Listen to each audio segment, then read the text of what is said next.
For legal reasons, I am informing everyone that I have started recording. Thank you very much. Okay, then I would like to officially start this special meeting / work session. If you all would please stand and join me in the Pledge of Allegiance. I pledge allegiance to the flag of the United States of America and to the republic for which it stands, one nation, under God, indivisible, with liberty and justice for all. There you go. Fantastic.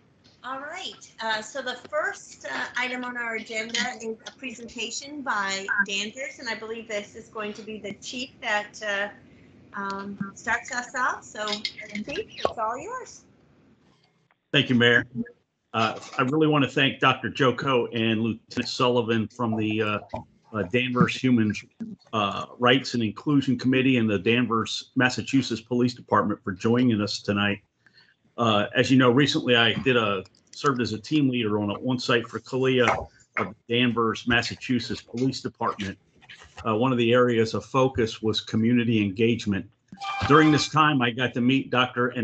Djoko. If I say your name wrong, please correct me. And Lieutenant Sullivan. And they told me about this Human Rights and Inclusion Committee and some of the successes that they have had in Danvers. And it just jumped out to me that every community in the United States should have a committee of this type of somehow, some way. So without any further ado, I want to introduce them. I've asked them to cover just a couple areas tonight. One, how the committee works. Two, the structure, how board members are selected, how they have their meetings, quarterly, semi-annually, whatever it is, monthly, their goals. The relationship between the committee and the Danvers Police Department and the Danvers elected officials. I know the committee's allowed to make recommendation to the elected officials. And then if they could just share some of the success stories and how they hot wash events that occur nationwide and kind of make it applicable to what would happen if that exact same incident happened in their community. So Dr. Djoko, if I'm saying your name wrong, please correct me. And Lieutenant Sullivan, thank you, both of you, for being here tonight, and I'll turn it over to you.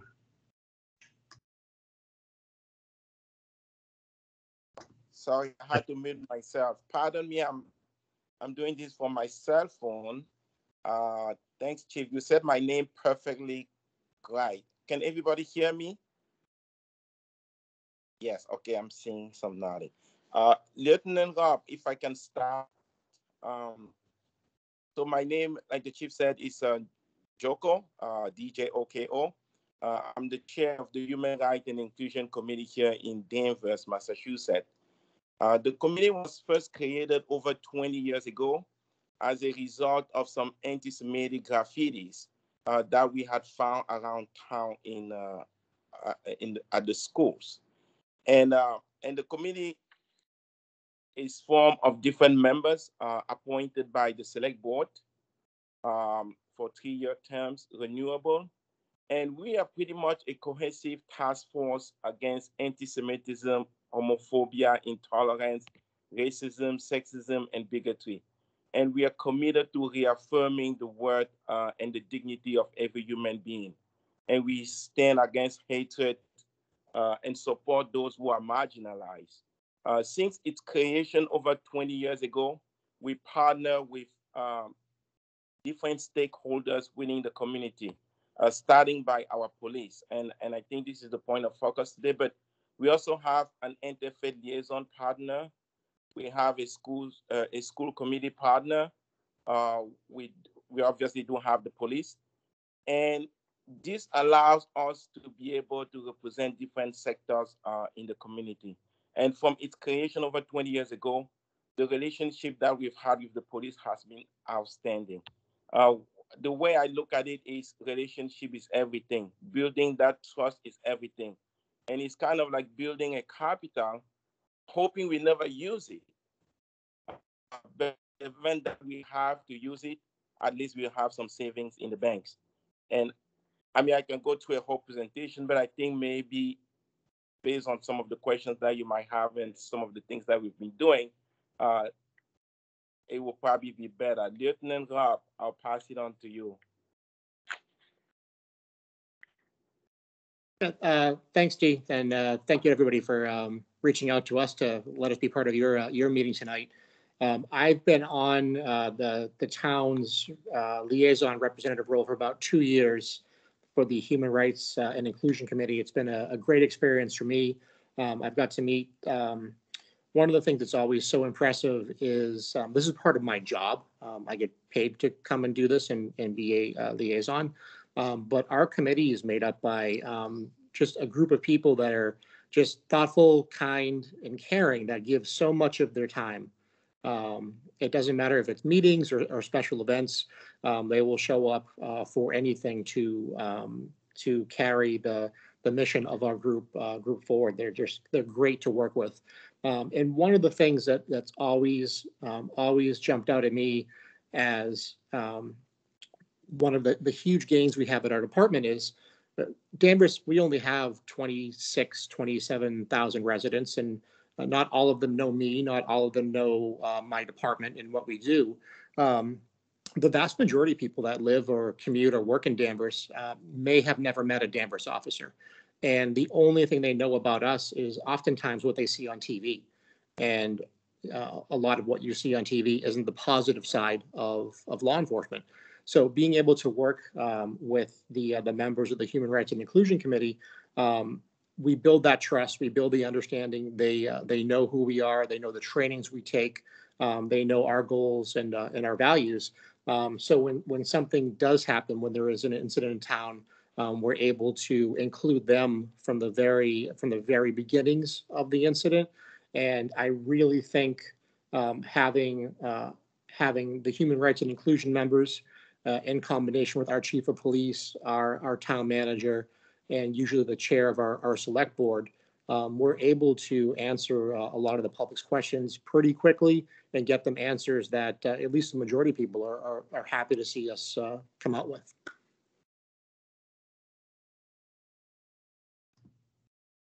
Doctor or Lieutenant, can you kind of go over how you hot wash things that go on around the nation? And I know that the responses that you all have had in Danvers have not always been to police-related events, but maybe things that the police investigate, and having those relationships to reach out to different people definitely makes it easier to, as the doctor said, to have those pre-existing relationships than trying to create them during maybe a community crisis. Maybe I can jump in. The first thing that comes in mind to me is summer ago, or maybe that was last summer, with the death of George Floyd. That was something that was very, everybody knew about, and it did create a lot of turbulence all over the nation. Here in Danvers, for example, that it happened, we were able, obviously, the Human Rights and Inclusion Committee was able to work with the police department and kind of, talk, and we had some back and forth, issue a very strong statement that condemned the death of George Floyd, and also make sure that we let members of the community know where our department stands and where our town stands as far as civil unrest or normal protests. So that, I think, was very helpful to not only come from the police, but to come from community members.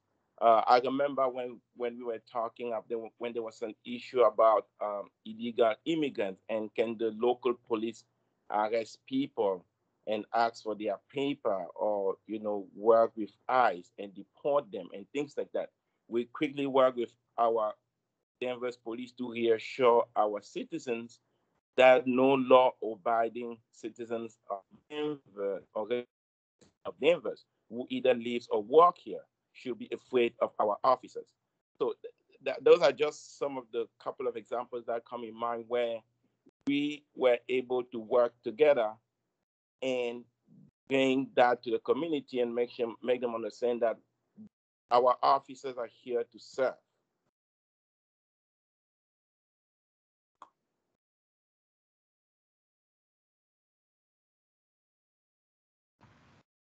Chief, you're still muted.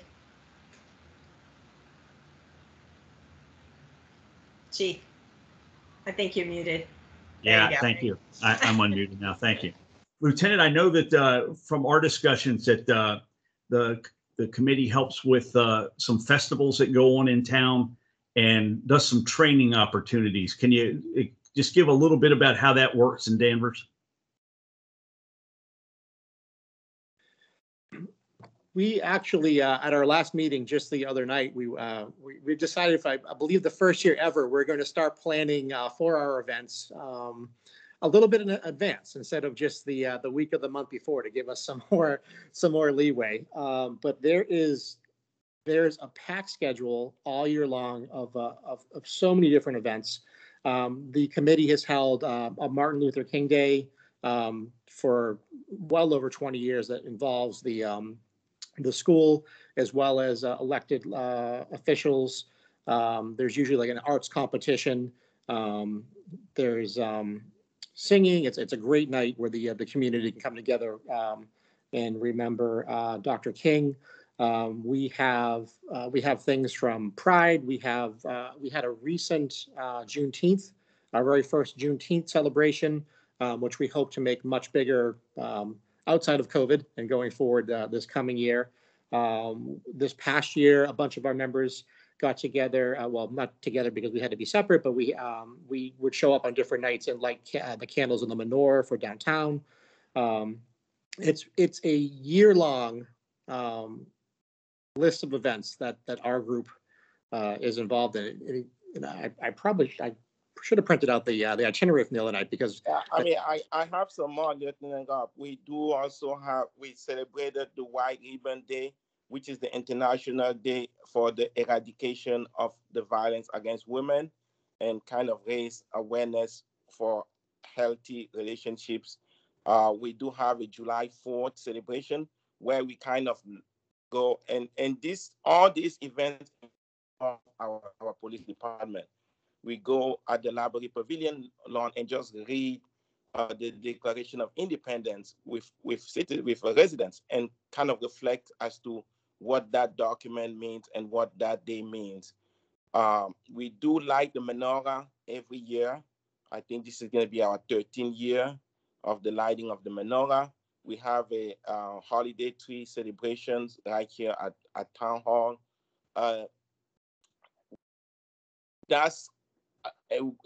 Those are some of the events that we do year long to get our police department and the community involved.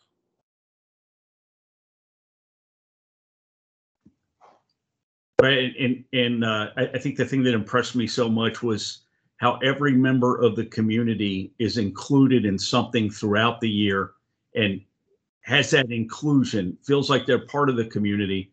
And then when, especially if someone is marginalized from one of those communities, as we've said, there are those pre-existing relationships, and everyone in the government is allowed to respond in the best way possible for everyone in the community. I know, Doctor, from time to time that the committee makes some recommendations to the elected body. Can you maybe give an example of how that works? Yes. So the most recent one will be Lieutenant Gov spoke of training. I don't know if you've seen in the news. Recently, Danvers was unfortunately in the news again the past couple of weeks. Not a very good thing. There was a case of racial profiling or alleged racial profiling that occurred, and we discussed it. We had issued a statement condemning the incident. We discussed it with our town manager, select board chair, and the police chief. And we are actually in the process of looking for people who can continue to help us further our understanding of racial issues within the town. So what we usually do, we will have at the committee, we will draft either a recommendation and bring it to the select board for their approval. Usually because we put a lot of time and a lot of thought into it, it almost always passes because they are the one who can budget anything that we need to do. But the events that we do year long, we organize it ourselves on behalf of the town and just go ahead and do it. So every time we have something that requires a select board approval, we will draft it and we will propose it to either the select board or the town manager, or sometimes the police chief, and say, this is some of the things that we think as a department we can do better. I mean, we're very critical. I mean, everything is not always, kumbaya. There are things where we disagree, but at least we are all at the table talking about it and working toward getting it somehow consensus and looking at the way forward. Mayor, do you or any of the council members have a question for the doctor or for the lieutenant? Thank you, Chief. I will see if council does, and then I will chime in. I'll open it up to Evelyn, Councilwoman Brian Ward. Go ahead. Thank you both. Thank you, Madam Mayor, and thank you for your presentation. Lieutenant, you mentioned that you were able to answer some of the questions that came from the community. What type of questions do you normally get? What are the prevalent concerns that you have when you're speaking with the community? Sure. A lot of the questions that we get are focused on training. There's here in Massachusetts, they're currently revising police standards and training. So even though they're doing that now, I've always gotten a lot of those types of questions. They want to know, the committee members and the people they're speaking with out in the community want to know what we're doing for training, whether it be for a human rights and inclusion issue, or for things like how do the police respond to mental health crises? Do we have people don't know that we have in-house clinicians that work with us almost on a full-time basis that come out and respond to calls with us. What are the things we do? How are we working with the schools? There's been nationally, people have seen across the country where very large school districts actually have been completely just getting rid of their school resource officer programs. So we get asked a lot, what are we doing here? We have 3 full-time school resource officers, and we're able to explain that at least here in Danvers and locally, a lot of the issues we see around the country where school resource officers are used more as disciplinarians, our SROs are more mentors. They're there to work with the kids in their schools and the families, as well as bring in whatever outside resources, whether it's our mental health clinicians or counseling or anything that may take place between the kids and the courts. We're not there to be hall monitors and to take up criminal charges. We're there to one, make it a safe school community, but also be mentors of the kids. So those are the types of questions that we get a lot. We're asked kind of a lot about the programs that we do participate in. Like when just a few months ago, our whole group was out for the Pride. One of the first events that we were actually able this past year to share, not remotely and in person. They're asking if the police officers are going to go and be part of the Pride events and all that, and they're happy to see us more out there. So those are the majority of the questions that we get.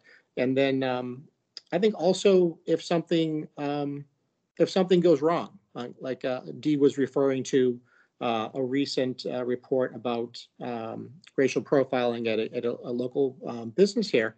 I think we get the question and we're able to answer that it's a team approach to the solution. It's not just the police coming up with an answer or the town manager.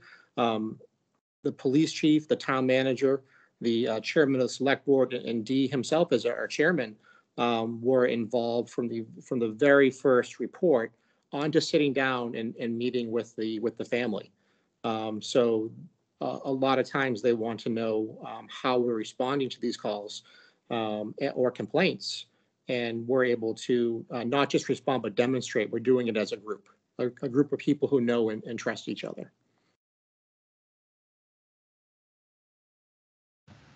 Does that answer? Does that answer your question? It does. Thank you so much. Excellent. Thank you for the question too, and great answer. Any other council members have questions? Did I see? Oh, yeah, Dave, go ahead, Councilman Jenkins. Thank you.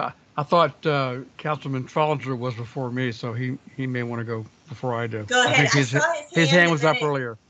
I saw it go up and down, up and down. So go ahead, Councilman Trollinger, and then we'll go to. I didn't want to be the annoying kid in class that's just sitting there with their hand up the whole presentation. So I apologize, and I apologize for being a couple minutes late. I had some childcare issues tonight, but I really did appreciate the presentation.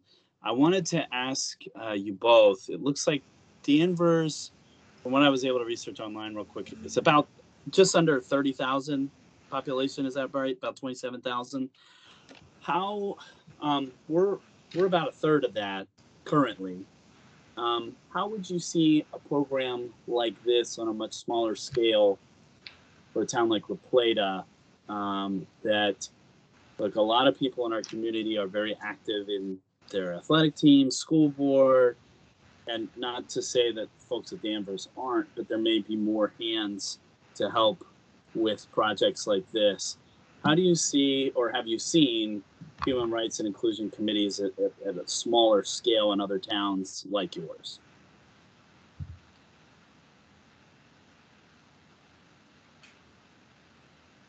Or if you haven't, that's okay. That's fine. I'm not sure on the small. I think Marblehead, Dee, if I'm correct, they're smaller than us, and they. I know they have an inclusion committee as well. We're a weird population where we only have about 27,000 residents. There are about 200,000 people in Danvers every day, though. We have major highways, industrial complexes, half of an airport, a college, a couple of private schools. So our resident population is very different from, or the numbers are very different from the actual people who are working or just traveling through here every day. But a lot of our members, they serve on other boards. A lot of them serve on other boards as well. I know Dee's like a Superman. He's between managing COVID as a pharmacist, and then also he's on the Board of Health committee as well as our committee. A lot of our staff members do wear multiple hats, but they never lack in time to show up when needed. That's for sure. And I'm not sure about smaller town, but what I always say, I mean, everybody is not necessarily going to be at every meeting all the time. But what we have been able to do have been to have partners, because you can't do all these for yourself. So we have the meetings, we talk about events and things we want to do, and we have a lot of stakeholders within the town that not only know how to do it, but participate. So the liaisons, the interfaith partnership, the school liaison. So all these other stakeholders kind of add on into the power of what we're doing. So for a small town, I see if you have we are 11 members now in our committee. So if we have a 6 or 7 member committee, and all the partners that and the relationship that you can build around, that is what is going to make it sustainable. And when we have events, even with the sports event and things like that, they look up for these things. They will find the time and the way to get it done. Okay, thank you. Councilman Jenkins. Thank you, Madam Mayor. Thank you, Chief, for bringing this forward, and thank you for taking time to come talk to us from Danvers to La Plata. I really appreciate it. This is very intriguing, and I'd be curious to know, and I'm sure there may be available, how did you, and this is 20 years old, so are there bylaws? I mean, how were you formed? I mean, what was the process to form this? And then what are your governing documents? And then, is there any funding requirements in terms of, I mean, are you a nonprofit or you're part of the government, those kinds of issue? And then I'm very intrigued by your statement earlier about how you hot wash other events around the country and how it affects your community. I know that's probably a lot, but I was just more curious about how you organized it and how you have sustained it for 20 years. So the committee was formed by the select boards. They have a charter. I don't know if that's called. I'm not a lawyer, but the committee was formed by the select board, and at its formation, we really had no funding. I think last year was the first time, or 2 years ago, was the first time we had a line item on the budget to do anything in town. A lot of events that we will do, we will seek sponsors. And last year, and with COVID, it was really impossible. So the town was able to put a line item into the budget for us to be able to use to do some of these events. But we just a bunch of volunteers, and we just seek sponsors based on the need. That's how we've been to fundraise.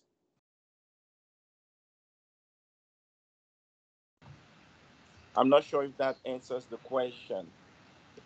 That's fine. Thank you for your response. Thank you. Anyone else? Well, I'll put my 2 cents in. Well, what I love about this program is that it is a partnerships. That's the big thing that was mentioned. And anytime that we can include all segments of our population, that's what I strive to do.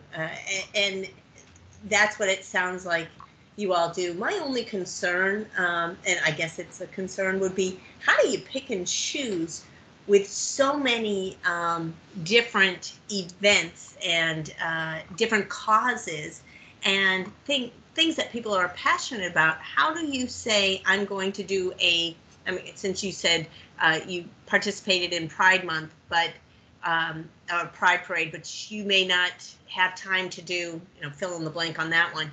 I always just worry about the optics and how prioritizing may be difficult. So I don't know if you can answer to that or not.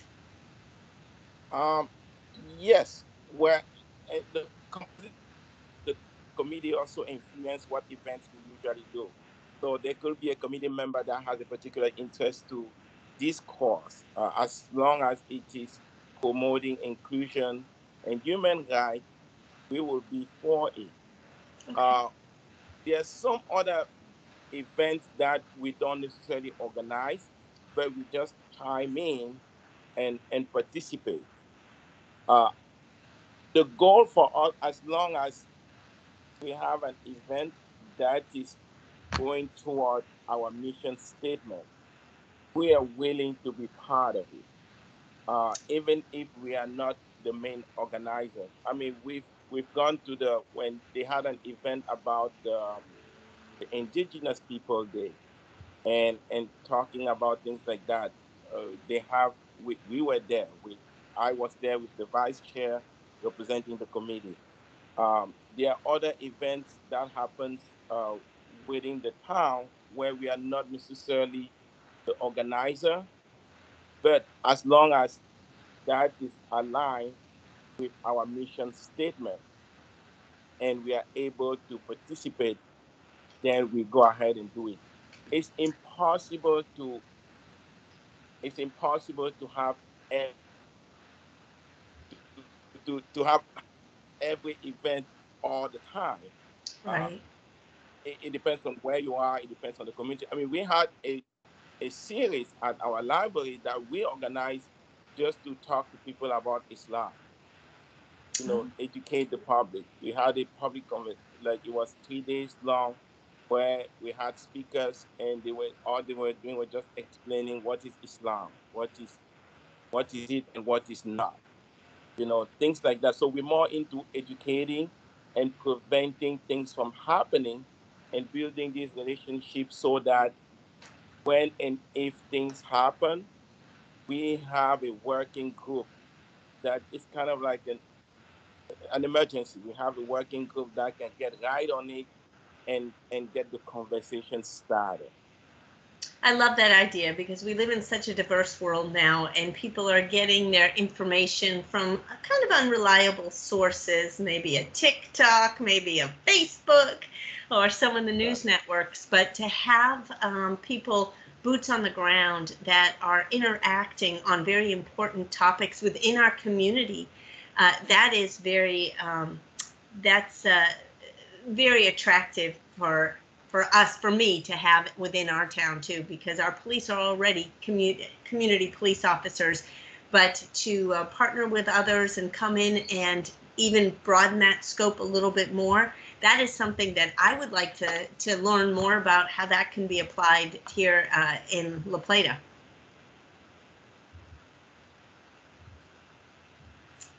All right, Chief, I guess we're going to task you. We're going to task you to find out what we need to do. And Brent, I see that you keep on raising your hand. It's like that annoying child. It's bothering me. So, Chief, I'm going to have you maybe bring something to council. It's one of those days to see how we can implement this. All right, Brent, you got to go because now my mind's like on the hand raise, hand nod.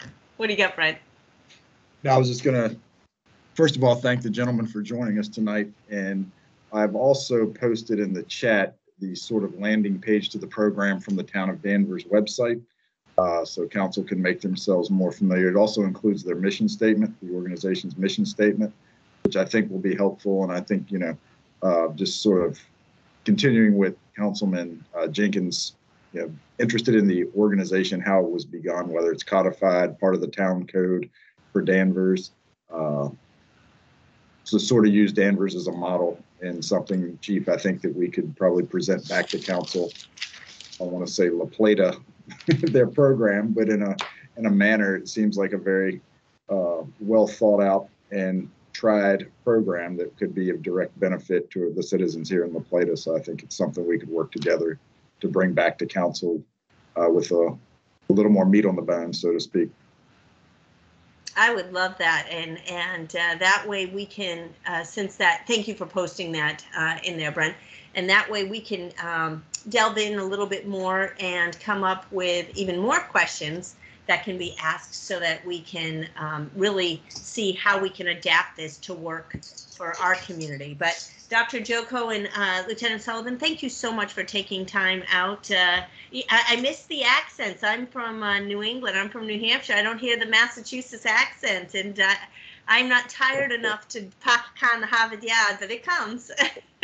So, thank you so much. I greatly appreciate that, and hopefully when we do have more questions, you all are available to answer what we have.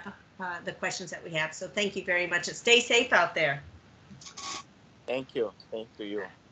Dr. Dean, Lieutenant, I'm going to be reaching out to you, and I got some challenge coins. It's the least I can do coming your way this week, but I do appreciate it, and I've done 41 sites nationwide. I was so impressed with what I saw there in Danvers. I brought it back and immediately brought it to the town manager and the mayor, and I wish you all much success in the future as you continue to do this good work.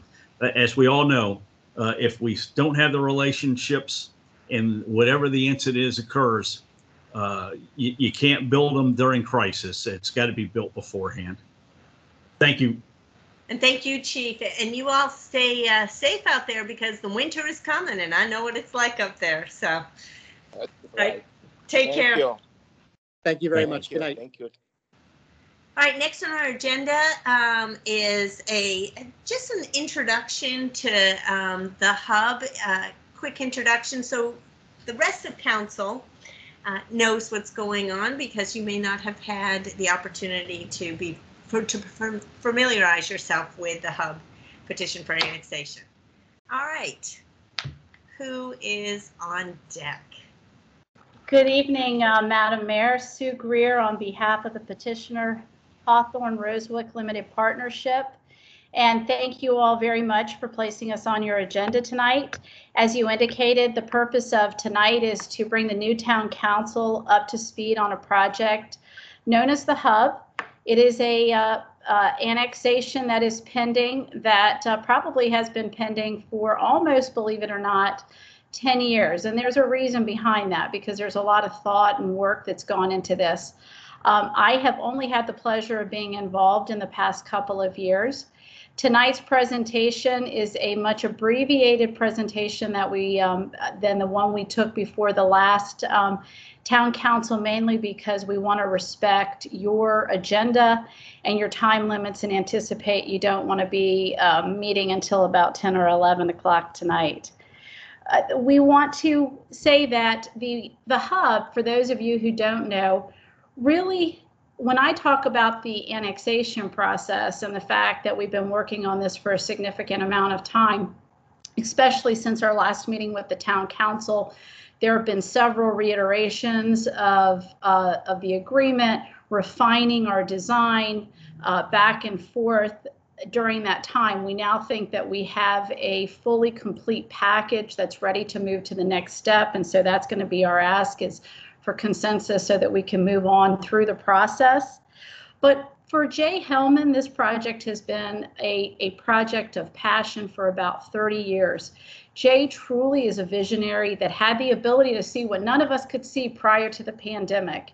And that was the importance of IT infrastructure and its impact on our society. And Jay began, when he had this vision, he began acquiring and working to acquire land that's located at a specific point where 4 fiber optic networks come together to support a community that is founded on Jay's vision of virtual adjacency. And if I had said that term to you prior to the impact of COVID-19, you might look at me and wonder what that is. But now that we've had the impact of COVID-19, we understand the need to have communities that can be virtually adjacent to other communities where we can live, work, and play. Just as Jay had a legacy, it is fitting then that his partner in this also has a legacy. And so I just want to, I think it's important that the town council know that Tower Companies is part of this project. And for those of you that don't know Tower Companies, Google them. Don't trust me. Don't rely on what I'm telling you. Go to their website, look at information about them outside of their website. And what you're going to find is that the Tower Company is one of the premier green builders. They have created a legacy of sustainable development. They have existed since 1947. They are a family company. They're on their 3rd generational family-owned company. They have been recognized as a leader in sustainable development and green building by the U.S. Department of Energy, the U.S. Environmental Protection Agency, the U.S. Builders, Owners, and Management Association, the National Resources Defense Council. And I think, it's interesting. I always look, when I look at a company, I look at their purpose statement, because I'm a believer in purpose statements and adhering. When I work with nonprofits, I always say, make sure your purpose statement really defines who you are and live by it. The awards that this company earns in their areas of sustainable development, you can see that in the heart of their purpose statement, which says, at the Tower Companies, we envision a world where buildings inspire and enrich the lives of their occupants and create positive social change. In this world, people seek out buildings that improve their health and well-being, connect them to thriving communities, and help sustain the environment. This is the company that has chosen to locate in Charles County, but more importantly, has chosen to locate in the town of La Plata. And I think that says to the town of La Plata that you are a highly desirable community to live, work, and play in. And pat yourselves on the back for that, because I think that's really a compliment to you. On the team with me tonight, this is not our whole team, but on the team tonight, we have Bill Murray. For those of you who don't know, Bill Murray is the project manager. He has lived in Charles County or Southern Maryland for about 40 years now, and has been working as a construction professional, designer, builder for that time period. In fact, in particular with respect to the town of La Plata, he was involved in the first phase of Clark's Run. He also was involved in the development of Hickory Ridge, a highly sought after community, and he still lives there today with his wife. And he's been involved in the development of several of the first mixed-use buildings in the town of La Plata, and we are absolutely pleased to have him as our leader on this. Also on the phone is Jim Whitehead. Jim, for those of you who don't know him, is a civil engineer with ATCS, as well as a land surveyor. Jim has, just as Bill does, he has 49 years of experience, great experience in Charles County, Southern Maryland, and La Plata. He brings to the team, though, what he really brings to us is an extensive background in infrastructure, roadway design, stormwater management, sediment control, water quality. And he is, little known fact about Jim Whitehead, he is actually a Department of Natural Resources qualified professional. Not last, but certainly not least, Seth Harry is with us tonight, and he will actually be doing the primary presentation. Seth is the principal and founder of Seth Harry and Associates. He has 35 years of experience. I think if you recognize before he opened his own company, you'll recognize the Rouse Company. His projects are acclaimed not just in the United States, but he also has several international projects. And while he has many skills, what he brings to this team is his experience in design, master planning, sustainable, recognize that word, sustainable community development, mixed use projects, and small town revitalization plans. For those council members that might have been present for the last time we made a presentation to the town council, one of the things we focused on is how this project will support and enrich downtown La Plata and its revitalization. And I have to say, just as I said with Tower, check Seth out. Check his projects out. I think you're going to be impressed. The last time we were in front of the town council, he mentioned a project, I think it was called Cheshire Town Center in Black Mountain, I want to say North Carolina. And I happened to be traveling through there pre-COVID, probably right before everything was shut down. And if you have not been there, that town is, one of their big things is rocking chairs. And I went to Seth's project, and there were a number of beautiful homes. At first I thought they were single family. Then I realized they were duplexes, and they had these beautiful wraparound porches with rocking chairs on them and fire hearse that really tied into the downtown. And I could see in the design, I'm just mentioning that, I could see in the design of that project how they had designed it to meet that community and to fit in with that community and that community's needs. So again, don't trust me, go check this all out on your own, and I think that you'll be impressed with the team that Tower has brought to bear on this project, which shows their dedication and Jay Hellman's dedication to this project. Before I turn it over to Seth, who's going to work you through the project, I do want to hit one really quick thing, because believe it or not, Mayor, I have not publicly been in front of you, the town council, on this project since the last time we did a presentation. And at that time, I knew that there was one question that we were not able to answer. I think a citizen had asked a question about, at some time in the past, pre-Sue Greer, they believe there had been some representation that the project would put out a poll, thumbs up or thumbs down. I have never been able to confirm that representation, but notwithstanding whether it was made or not, I will tell you, as I have told you, I think, when we have run into each other, but not had a chance to respond publicly to the town council since that meeting, that it is not something that I recommend. One, because I think that it actually subverts the process that's set forth in law and confuses our citizens. We want our citizens to participate. but we want to make sure that they have all of the information, and also that they're not misled by a process that's outside the law. And then when the process continues, they're confused because they think they already participated.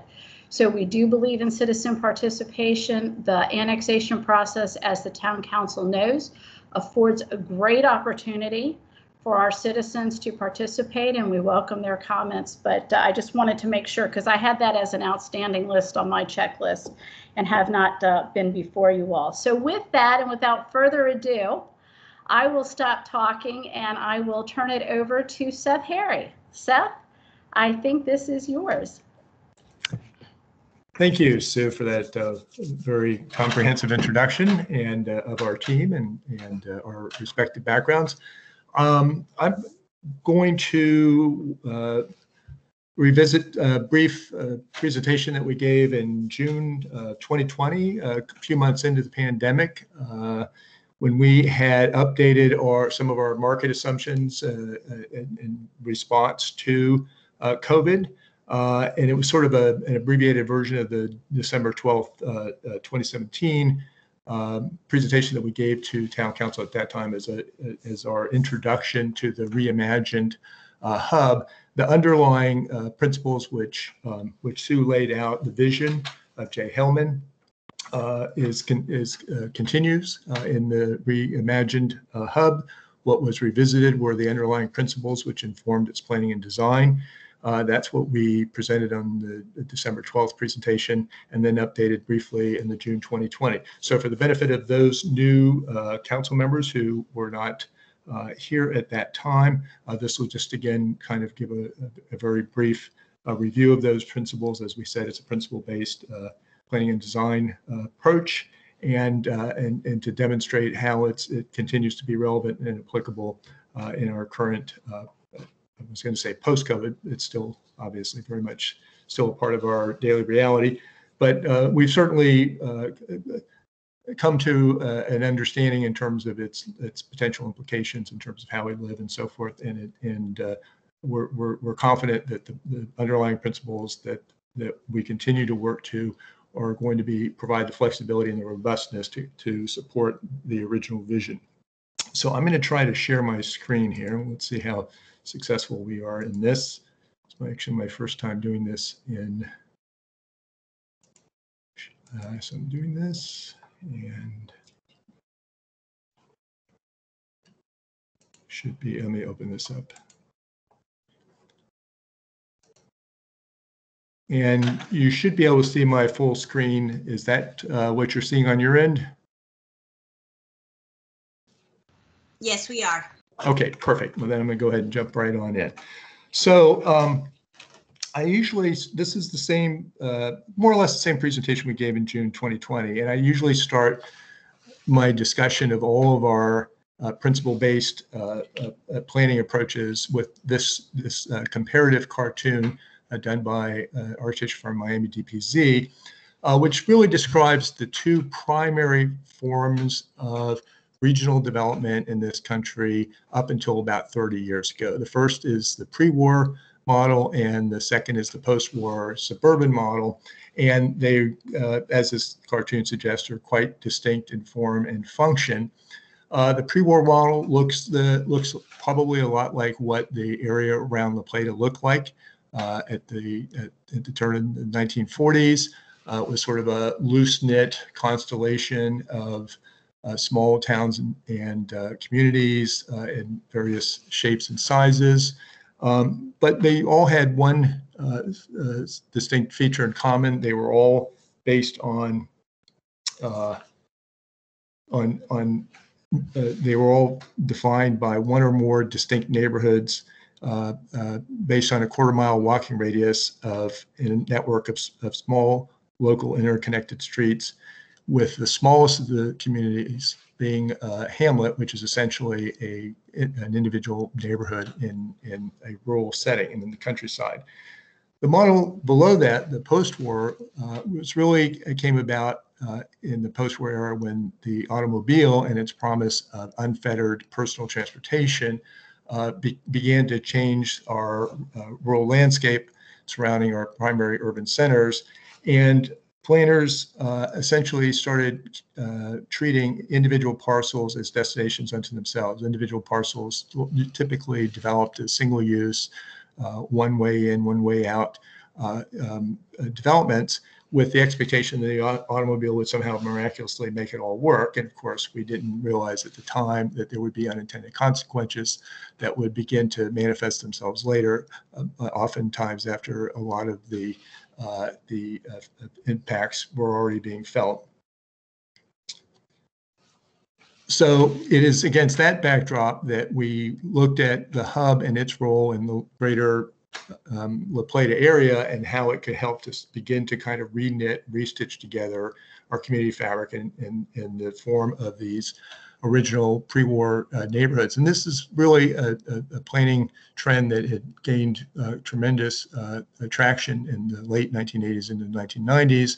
This notion of sort of planning based on these original principles of compactness, walkability, and mixed use. And you can see here the hub occupies a very strategic location between the College of Southern Maryland, the commercial corridor along 301, downtown La Plata, and at that time, when we originally did this presentation, the Heritage Green site, which was also planned under similar principles. The hub's based on critical community planning principles, uses less land for development, preserving open space, natural systems, and wildlife habitat. Very important, it allows for incremental market responsibility in the form of multi-generational neighborhoods. And of course, because it's principle-based, it's not only flexible, but can be responsive to changes to market context while still adhering to those principles, which we'll talk about a little bit later in the presentation. Very importantly, critically, it permits the use of smaller scale best practices, stormwater management strategies, which we'll also talk about, provides greater access and connectivity to neighborhood scale amenities for all residents, including walking and biking paths and access to nature. Our initial approach to planning the hub site based on these principles, again, of neighborhood structure, started with a quick diagrammatic assessment of the existing road networks and proposed surface road networks and the key connector links within the site and the critical adjoining land uses that we wanted to connect, including, again, the College of Southern Maryland, the Route 225, and the potential extension of the St. Charles Parkway down to that point. We identified the key natural areas to preserve and protect, and that were unbuildable due to floodplains, steep slopes, critical areas, et cetera. Identify at the same time an opportunity for a potential community park joining the property.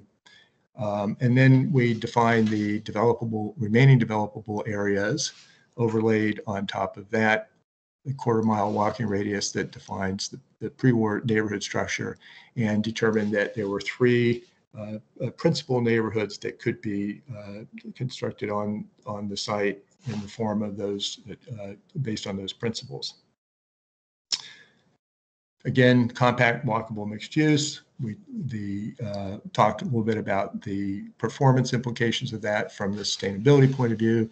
There was a water quality and stormwater study done by the Carolina Coastal Conservancy, based modeling conventional suburban sprawl and a typical suburban corridor, commercial corridor, against a compact, walkable, mixed-use development of equal number of housing units and commercial development. The column on the left over here is the existing forest condition. The column right here in the red is the small condition. You can see significant increases in sediment, nitrogen, phosphorus, and chemical oxygen demand. So this is essentially the nutrient load. And even though the town version or the compact, walkable, mixed-use development version still has impacts relative to the existing forest condition, natural conditions, you can see the dramatic reductions in stormwater impacts and water quality impacts of building more compactly with a network of small-scale walkable streets and mixed-use development. That has other advantages, obviously, designing the streets both as part of the the public realm of those communities, but also as a means of actual transport and recreation for people who are either too old or too young to walk. We are designing based on the concept of complete streets, which designs the streets for use besides merely automobile transport. It both includes walking, bicycling, and the use of those streets as part of the public realm. And we talked a lot about how the nature of our street and road networks influences and impacts the types of land uses that abut them and the types of communities that they support. Going back to that post-war era when we had an ad hoc, disconnected network of individual development parcels, that format typically in a over-reliance on large-scale coarse network of large arterials were very problematic. What ended up happening, of course, is those disconnected parcels forced all of the vehicular trips out onto the existing suburban network, which grew very significantly in size and scale and made the land uses adjacent to them very difficult. One of the things that a lot of people don't realize is that the average suburban home actually generates 12 vehicle trips per day, only 2 of which are a journey to work. And the other 10 are typically local trips, running errands and so forth, and dealing with daily needs. And by combining all of those trips onto the large-scale networks, the single course networks, you end up forcing all of those local trips out of that and adding to the congestion. The response to that is to have a fine-grained network, which is what's illustrated here in the middle version, which is terrific for walking and commuting within, transporting within the neighborhood itself, and to neighborhood local neighborhood amenities and commercial uses. But we like the bottom example best, which is really a combination of both, which is when the neighborhood is nestled within a hierarchy of road networks that accommodates both larger regional scale transportation needs as well as those local trips. And by bringing the commercial uses and daily needs commercial uses into at least to the edge of that fabric, you're able to access those uses within the neighborhood, thereby reducing both the length of the trips and the number of trips that end up on the local arterial network. So going back to our original diagram and doing sort of an exploded detail plan, again, schematically, you can see that the neighborhood is composed of 3 primary and distinct components. There's the neighborhood center, the neighborhood general, and the neighborhood edge. Each one has its own distinct characteristics, but they're all within that quarter-mile defined radius of the neighborhood. Neighborhood center is typically where the neighborhood amenities and services are located, and that's also where oftentimes the highest density housing types, townhouses, and those things are located to provide the most convenient access to the largest number of households to those resources. Neighborhood general is the area that has the widest diversity of housing types, lot sizes, both single family detached small lot, single family detached and attached. And then the neighborhood edge typically is where the larger lot detached houses are, and the neighborhood edge often abuts nature directly. So those are the 3 components of a typical neighborhood when applied and detailed to the diagram that you saw initially. In early 2020, of course, the pandemic broke out, and we saw its immediate impact on how people lived and worked. And we were tracking the trends in terms of work from home. There was a huge increase in the number, not only the number of people ordering online, but also eating at home, and also with an increased awareness and sensitivity to the food chains and our supply chains and where our food is coming from. So we anticipated that there was going to be a fundamental change in the market in response to that, and that people would want to live in larger houses with dedicated work from home spaces, more outdoor areas, and access to those, greater access to those. So we developed an alternative plan proposal based on the neighborhood 2 diagram that you saw just a minute ago, where we had larger backyards, large enough for private gardens and so forth. There was a huge peak in demand for seeds, for instance, that mirrored that for at-home shopping. So at this point, we didn't really know how this was going to play out long term, whether this was going to result in fundamental changes in the way we worked and lived, but we anticipated, at least for the short term, certainly there were going to be impacts, and we wanted to demonstrate the capability and the flexibility of our principle-based approach to accommodate that. We also kept one of the original plan neighborhoods as a sort of a benchmark, if you will, to compare against. And this was the neighborhood 3, which is also where we had hoped to market the project for that remote work campus that was Jay's vision all those years ago. So this was the pre-COVID model here, where you can see we've got a small mixed-use neighborhood center in a variety of different local parks and housing types. So this is our mixed-use neighborhood center, scattered small parks throughout the neighborhood, community center, neighborhood amenity, and then all of these with direct access to walking trails and nature. So this was the original format, and the neighborhood 2 sort of repositioning in response to the post-COVID. We continue to explore internally as an option to allow us to move forward and demonstrate the flexibility of both approaches. This, by the way, was one of our early illustrative sketches for the remote work campus, and looking at the architecture and planning implications of that. And this was sort of based loosely on some buildings that we had participated in designing for downtown Frederick, where my office is located there in the lower inset picture along Carroll Creek. That kind of balanced sort of a traditional look with something that was appropriate for a high-tech remote work campus. So getting back to the question, however, what if working from home goes on forever? These were some of the projections back a year ago, almost 18 months ago, and some of the implications of that. One of the things, of course, right here is what that meant for consumer markets, and clearly the loss of daytime office workers in our regional centers had a huge impact, obviously, on the commercial businesses there, not only the restaurants, but various other businesses that supported those downtown retailers that supported those downtown businesses.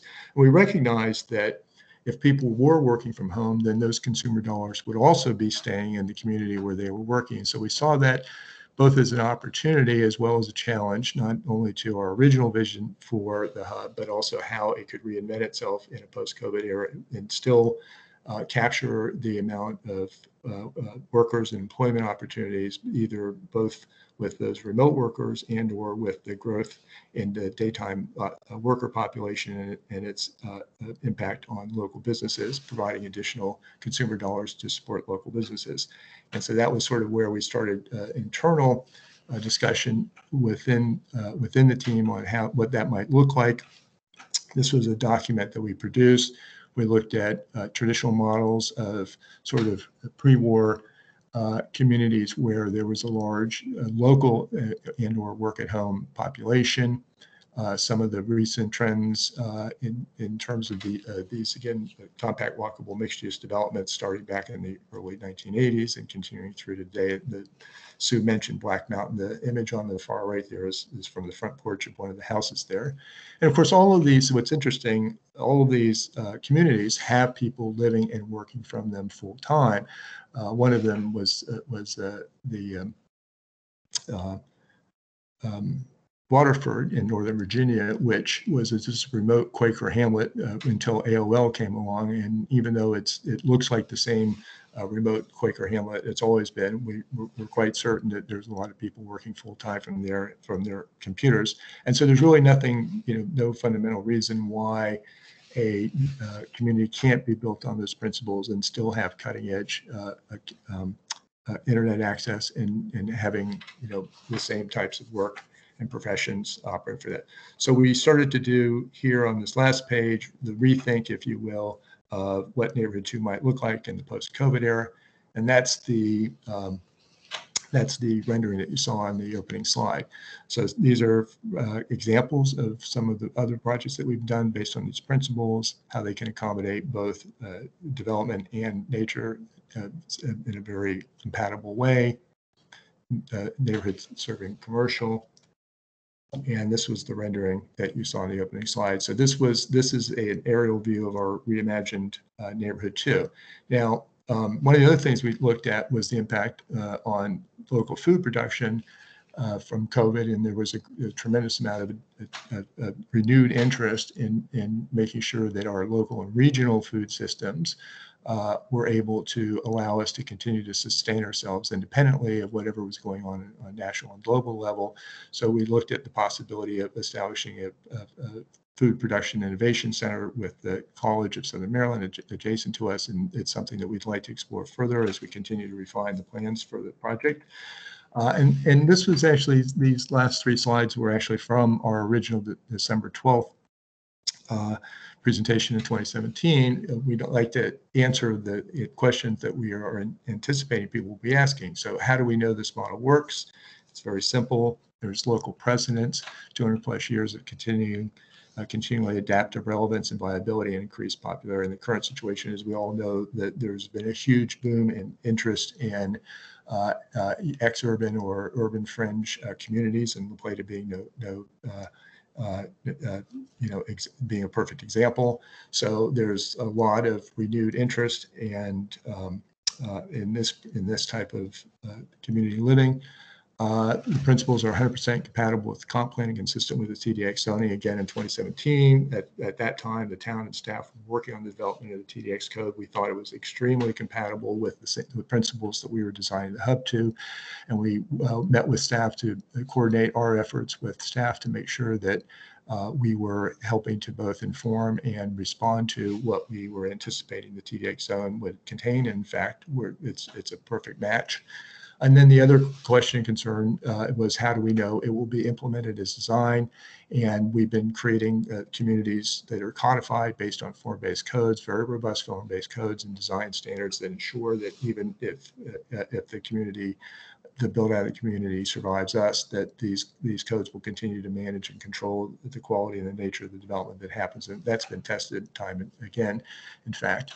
And there was, I think, another slide there, which unfortunately got deleted, but it spoke to the idea that we have a lot of experience working with Main Street communities. We've done projects of this type on the periphery of towns with very vibrant downtowns, and we've always worked very, very closely with the downtown merchants to ensure that whatever commercial uses we have are really only there to help meet the basic principles and to reduce, again, or to increase the trip capture for those local trips within the community as appropriate, but that in a way that's compatible with the downtown merchants, and we always work to support them as well.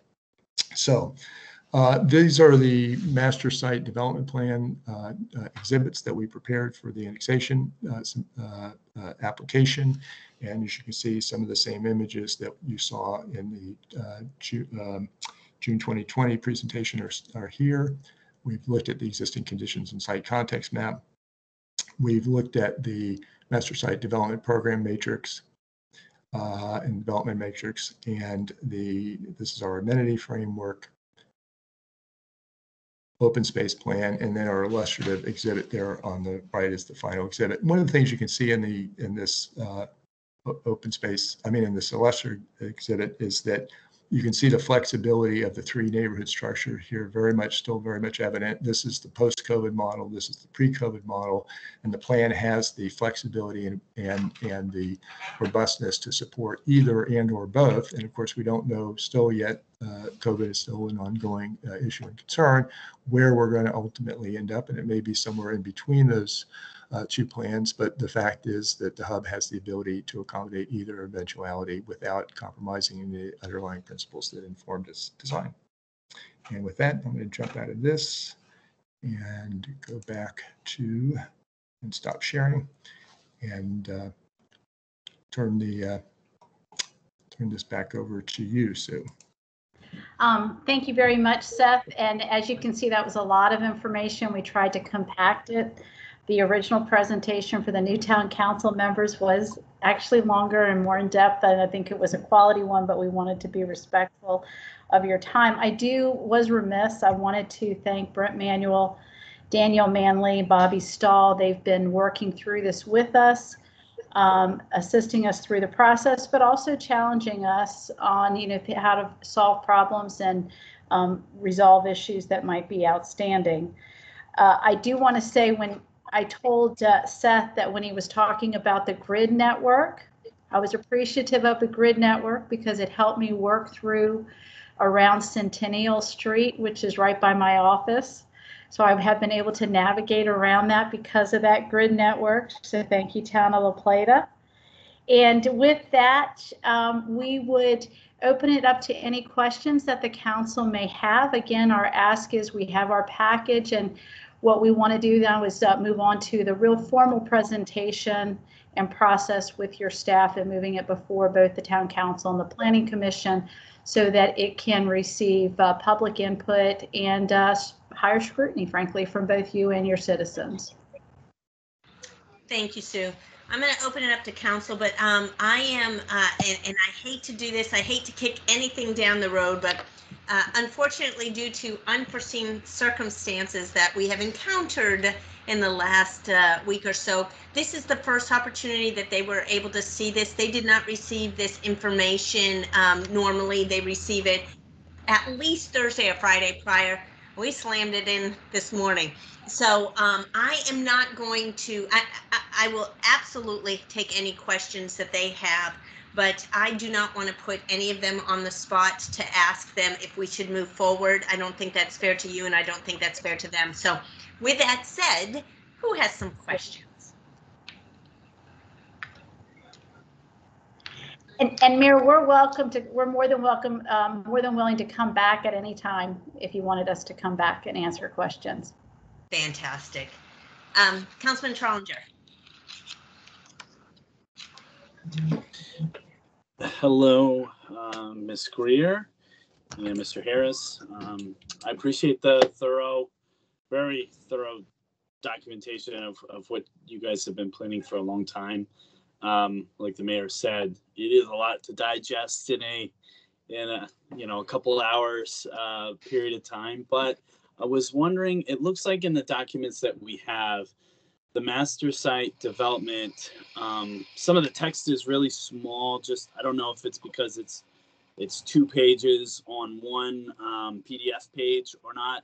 So I was wondering so for example, the hub at La Plata, those documents, kind of the tail end of the presentation, it's hard to read the general, it looks like it says general notes. Some of the last slides where we're looking at the acreage and so forth. If we could get, maybe I hope I don't need reading glasses yet, but maybe I do, but just a more easily able to digest last couple pages. Absolutely, and we've actually, our master plan, which is an attachment to the the draft annexation petition, is with the town, and more than happy, so it's available for review, and we're more than happy to email a copy to each of the town council members so that you can take a look at it. Obviously, when we move to our formal presentation, we would be getting into the nitty-gritty of the proposed master plan and the proposed components of the annexation agreement. Okay, so I'm going to table any detailed questions until I get a chance to dive through it. But I did want to thank you for the presentation, because I think, principally speaking, I don't know how anybody could disagree with the principles behind what we're talking about. The application can be a little bit more tricky, but I really appreciate the presentation. Thank you. Councilman Jenkins. Thank you, Madam Mayor. And again, thank you for coming forward and talking about this. I'm somewhat familiar with it because it has been around a while, but to your credit, and obviously the need to evolve given what's happened the last 2 years. So I would give you a lot of credit for, I guess, just hanging in there and evolving this new plan or a large revision. I guess just I assume we're going to get not only the plans that Councilmember Trollinger talked about, but there are some associated reports that are with it with respect to traffic and fiscal impact, and then there'll be some numbers with respect to the amount of square footage of office commercial, the type of housing, the number of housing, and also as well as the anticipated build out and or phasing. So I assume that's all going to come sooner than later. Absolutely. That's actually all part of our package that's been Okay. submitted. So when we go to the formal presentation, that will all be part of it. And to Councilman Jenkins, to your point, thank you for the acknowledgement. That really goes to the rest of the team. As you know, I'm just the lawyer, not the planner. But it's been a real pleasure for me to partake in this process. And one of the points that the team always makes to me is that this is, you know, for the listening public, this is not something that happens overnight. It hasn't happened overnight. As you can tell, it started 30 years ago with the acquiring of land. It's a 30-year project that will be phased out. And one of the things I think that Seth is demonstrating is our intent and flexibility to adapt to changing conditions, which will be the intent as we move, if the project is annexed, which we hope it will be, as it builds out over the next 30 years to adapt to ever-changing circumstances. And just one final comment, if I may, Madam Mayor, just some of the key words that were spoken in addition to flexibility is, if we've learned anything over the last 2 years, it's also about sustainability. And speaking for me, I've learned a heck of a lot, as I'm sure we all have, with respect to the impact of COVID, and frankly, it's not over yet, but the ability of communities to sustain themselves. And that is a holistic approach across the board. It's not just planning, it's infrastructure, it's fiscal, it's environmental. So that's the kind of thing that I think, speaking for me, we need to, or I need to kind of be very wary about, and I'll be very interested in reading about that. Thank you. Thank you, Councilman Jenkins. Any other comments from council? I'm trying to get my hand up, but it's not working. Ask Brent, he just keeps his on there, so. Yeah. I actually spoke to Jay about this kind of project starting out 10 years ago. At that time, it was pretty much a business park, no residential units. So as you say, it has evolved.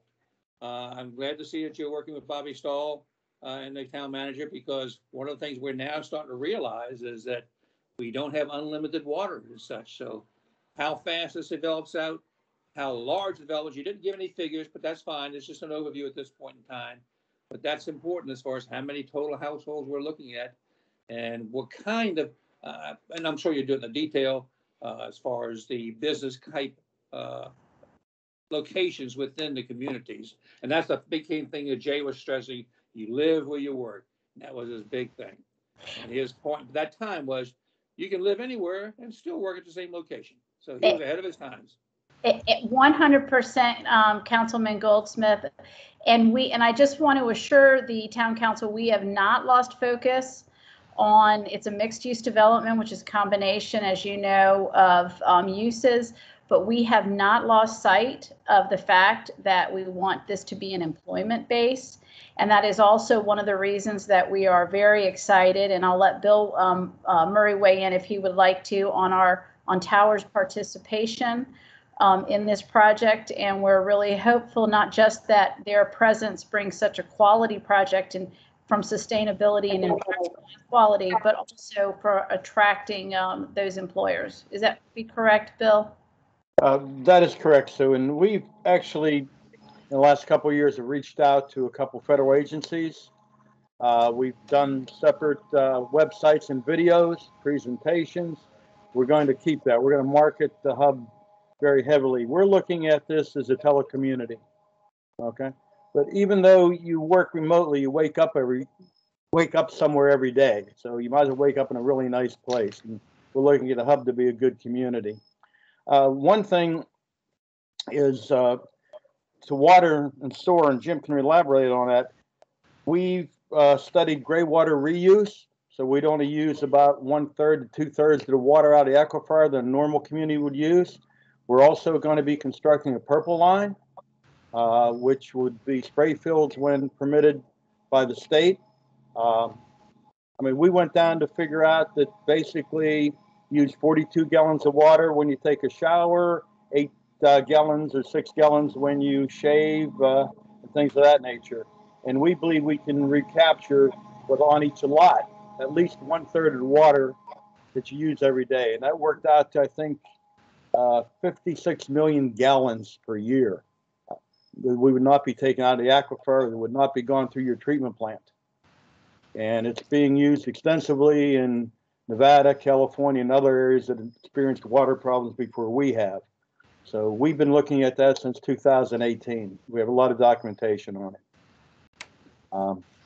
One question, we have a lot of things. If the council would like to, they could visit our website. The hub at La Plata has a lot of information. Some of the information you haven't seen has been with the town, I think, since June. The reports on feasibility and so forth, and economic feasibility done by Dr. Dean Bellis. So you have a lot to look at. So, and we're willing to share all the information we have. We have a lot more in-depth information than we showed tonight. We're excited about the project. Thank you so much for that. I appreciate that. And I look for, oh, sorry, Councilwoman Bryant Ward, go ahead. Thank you, Madam Mayor. This will be really quick. Director Stahl, I know that I asked you the last time about the water allocations, and I'm confident that they were included. What are your thoughts about the water statement Mr. Murray just made? How do you feel about that? Councilman Brian Ward, this is a certainly an ongoing topic in the state of Maryland. Clearly, water reuse is going to have to be used in a number of different ways. As you might know, we actually proposed putting a purple line back through town to Heritage Green and trying to do a water reuse project when Heritage Green and when we were building the Willow Lane pump station, but the state didn't allow it. They're doing a lot more with water reuse out in the west than they are here on the East Coast, but clearly a lot of that technology and a lot of those reuses are going to have to be put in place out here because of the diminishing potable water that we know is in the area. We had clearly, and we have been for some time, talking to the hub about spray field irrigation, because as we expand our treatment plant in excess of 2 million gallons, we will have to be doing something with that additional water instead of discharging it back into the stream. So we will have to look at some spray field irrigation, which would clearly benefit some of those forested areas out there in the hub property, as was shown. You know, it's clearly something that we're all kind of learning with and working with at this point, and we're going to have to work forward with it if these additional annexations are going to take place, because it's a reality of how we're going to have to grow. As you know, and as all of us know, the amount of water that we have from the current aquifers is very limited. We are going to have to bring water in from some of the surface treatment facilities, either from WSSC or from possibly the Potomac River. But clearly, water reuse, whether we separate the potable water from the non-potable water and that we utilize a purple pipe system so that, for instance, fire water is separate water than the potable domestic water to cut down on consumption from the aquifers. That's kind of how we originally proposed it to the state of Maryland back in 2009. And the state told us that The response from Dr. Tien at MDE at that point was, "We're not there yet."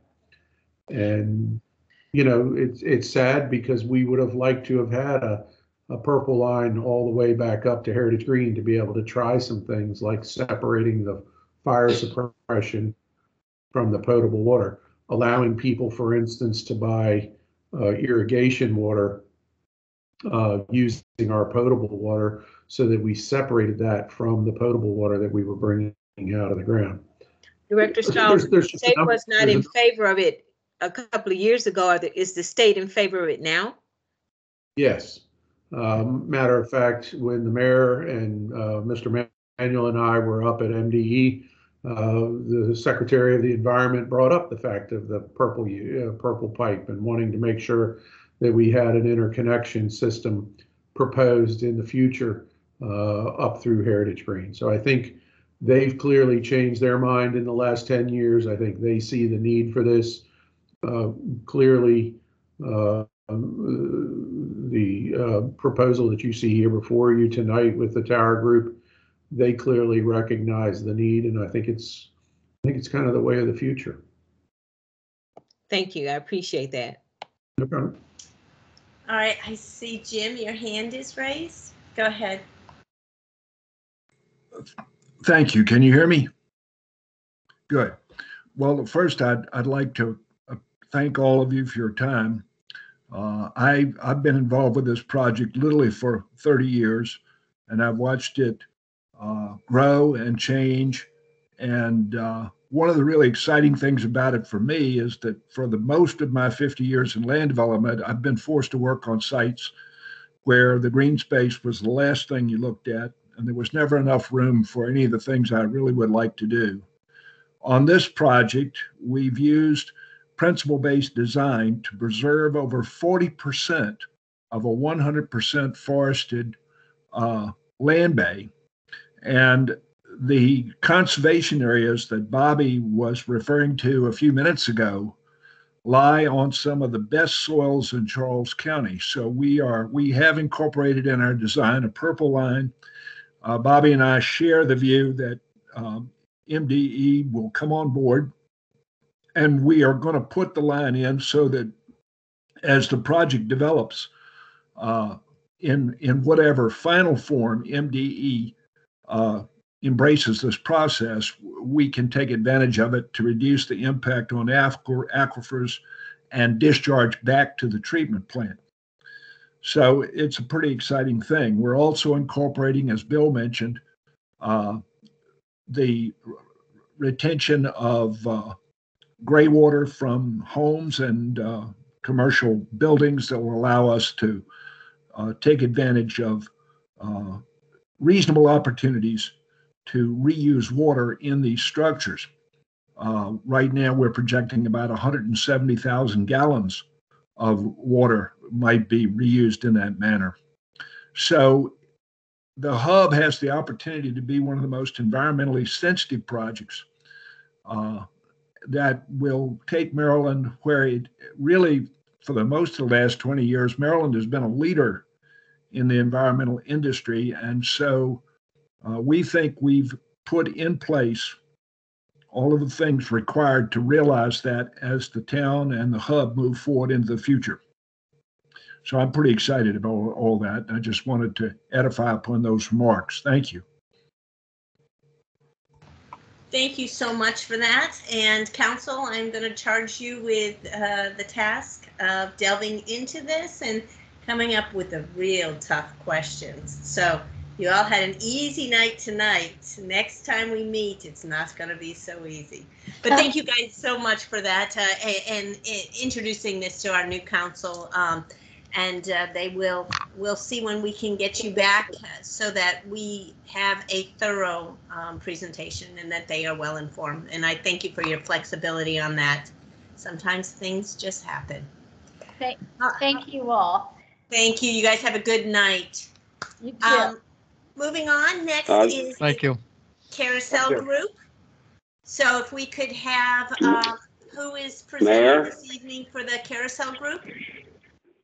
If we could hold all questions until the public forum, we're moving on with the agenda. I wanted to say something before they left, Mayor. I'm or sorry. if they would stay behind and stay for the public forum. I'd like to say this in their presence. Mr. Ronfola, we got to move on, so we can wait. Can they remain behind for the public forum then? Oh, sure. They're always welcome to stay here. Would you ask them to please do that? If they, Sue, if you guys are able to hang out, it looks like you might have some questions, but Mr. Ronfola, I'm not going to really entertain questions tonight on, this was just an introduction for that. And I really would appreciate your patience with that. When we do the formal presentation, that's when you should have the real questions. Because well, she made reference, Ms. Greer made reference to me tonight, and that's why I want to address her and the people in this project. All right, well, we'll wait till the public forum if you feel so desired to do that, but we need to move on with the carousel. So who will be presenting this evening for the carousel? Mr. Manuel, are you going to start this one off? Madam Mayor, only to say that we did receive correspondence from Mr. Burkey Boggs. I believe I saw him on the call. And the letter is attached. Kelly has brought it up. So you probably did not have time to review this prior to the meeting, but nonetheless, if you have time now, maybe review the request. I think the penultimate paragraph sort of gets to where we are today and the urgency, I guess, of Mr. Boggs' request. Mr. Boggs, if you would like to add anything more, this is a process that's been ongoing for the last few years with the previous council that I'm aware of, and probably even farther back. That is true. It has been yet another project that has been very resilient. Burkey, do you want to say anything on the carousel?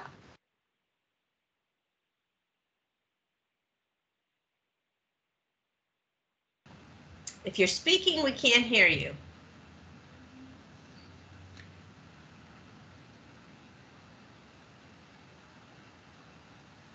Burkey, I see you there, but I'm not seeing any movement on your microphone. If you *6, you might be able to unmute yourself.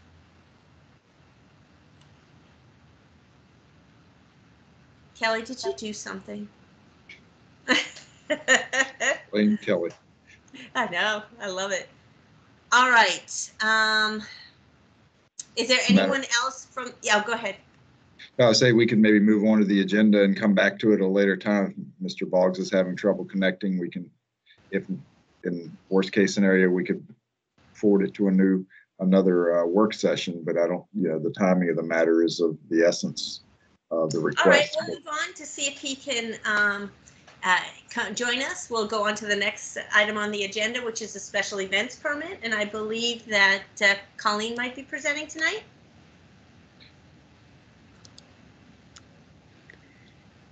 Good evening, Madam Mayor. I think both myself and the chief are going to kind of talk about this. I don't know if he wants to get started.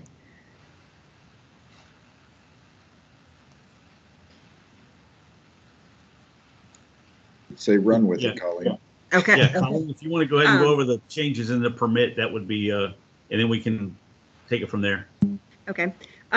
What we have presented for the council tonight is we have developed a special event permit that we've been using for a few years and have kind of modified as we see fit when, circumstances come up. So this would be the permit that we would start using in 2022. And we do require groups, they can apply, they have to apply at least 90 days out. So we wanted to have this ready. We don't normally have January and February. It's not a hot month for events, but we wanted it to be ready in case there is a group that wants to get an event during that time period. Just minor changes we made to it. Under event type, we are now requiring anybody who wants to do a walk, run, or a parade to use our approved route. We have routes that the police department have used for many years for the walk runs, and they have that down to a T. So any group that wants to come in and do that kind of event, it's basically, the walk route is what the Alzheimer's use, and the, I call it Casey's, the Old Casey's Run. So those are routes that work very well, and we have the staff to support that. The other change we made to the permit, we took off the rain date. That's just hard to manage with staffing, trying to juggle that. A lot of times events don't have rain. We don't have a lot of rain dates for our event, so we're going to kind of, keep that along the same lines. So those are the really two major changes that we made for the event permit. And then in the memo we have attached for you all, it just kind of outlines the types of events that we get requests for and how that has increased every year since I've been here. We do get a lot of emails and phone calls that people want to have events at the town. We have a great property to have events. It's very attractive here. I do think the one thing that people are attracted to is we don't charge any groups to use our facilities. Our police support the events, Public Works, we usually have one or two at every event, and then administrative time that I've spent doing with events. So not that we're even trying to, the costs that we have associated in here won't even cover everything, but it just kind of gives some groups to have something in the game that shows, that they desire to be here, and the services that we're providing, offset our budget just a little bit. So I'll let the chief kind of go on from there, because that really affects his police department and Public Works are the really two. I do, some administrative work, but it really falls on them heavily. Yeah, Kelly, could you pull up the second link, which I believe is maybe it's the first link, is the memo? Yes. Thank you. Thanks, Colleen. I appreciate you covering the changes in the permit. And one of the things I wanted to address was the approved routes. We have groups that come in and they want to do a particular route because they want visibility. Well, the visibility is great, except some of the routes that they request will take 2 times the amount of police officers to make it safe. And it's just something that we cannot do on a continuous basis. So that's why we came up with 2 routes. They're staffing friendly, but more importantly, they are safety friendly to make sure that the exposure to those who are participating is not along high-speed highways, and there are significant sidewalks for them to walk on.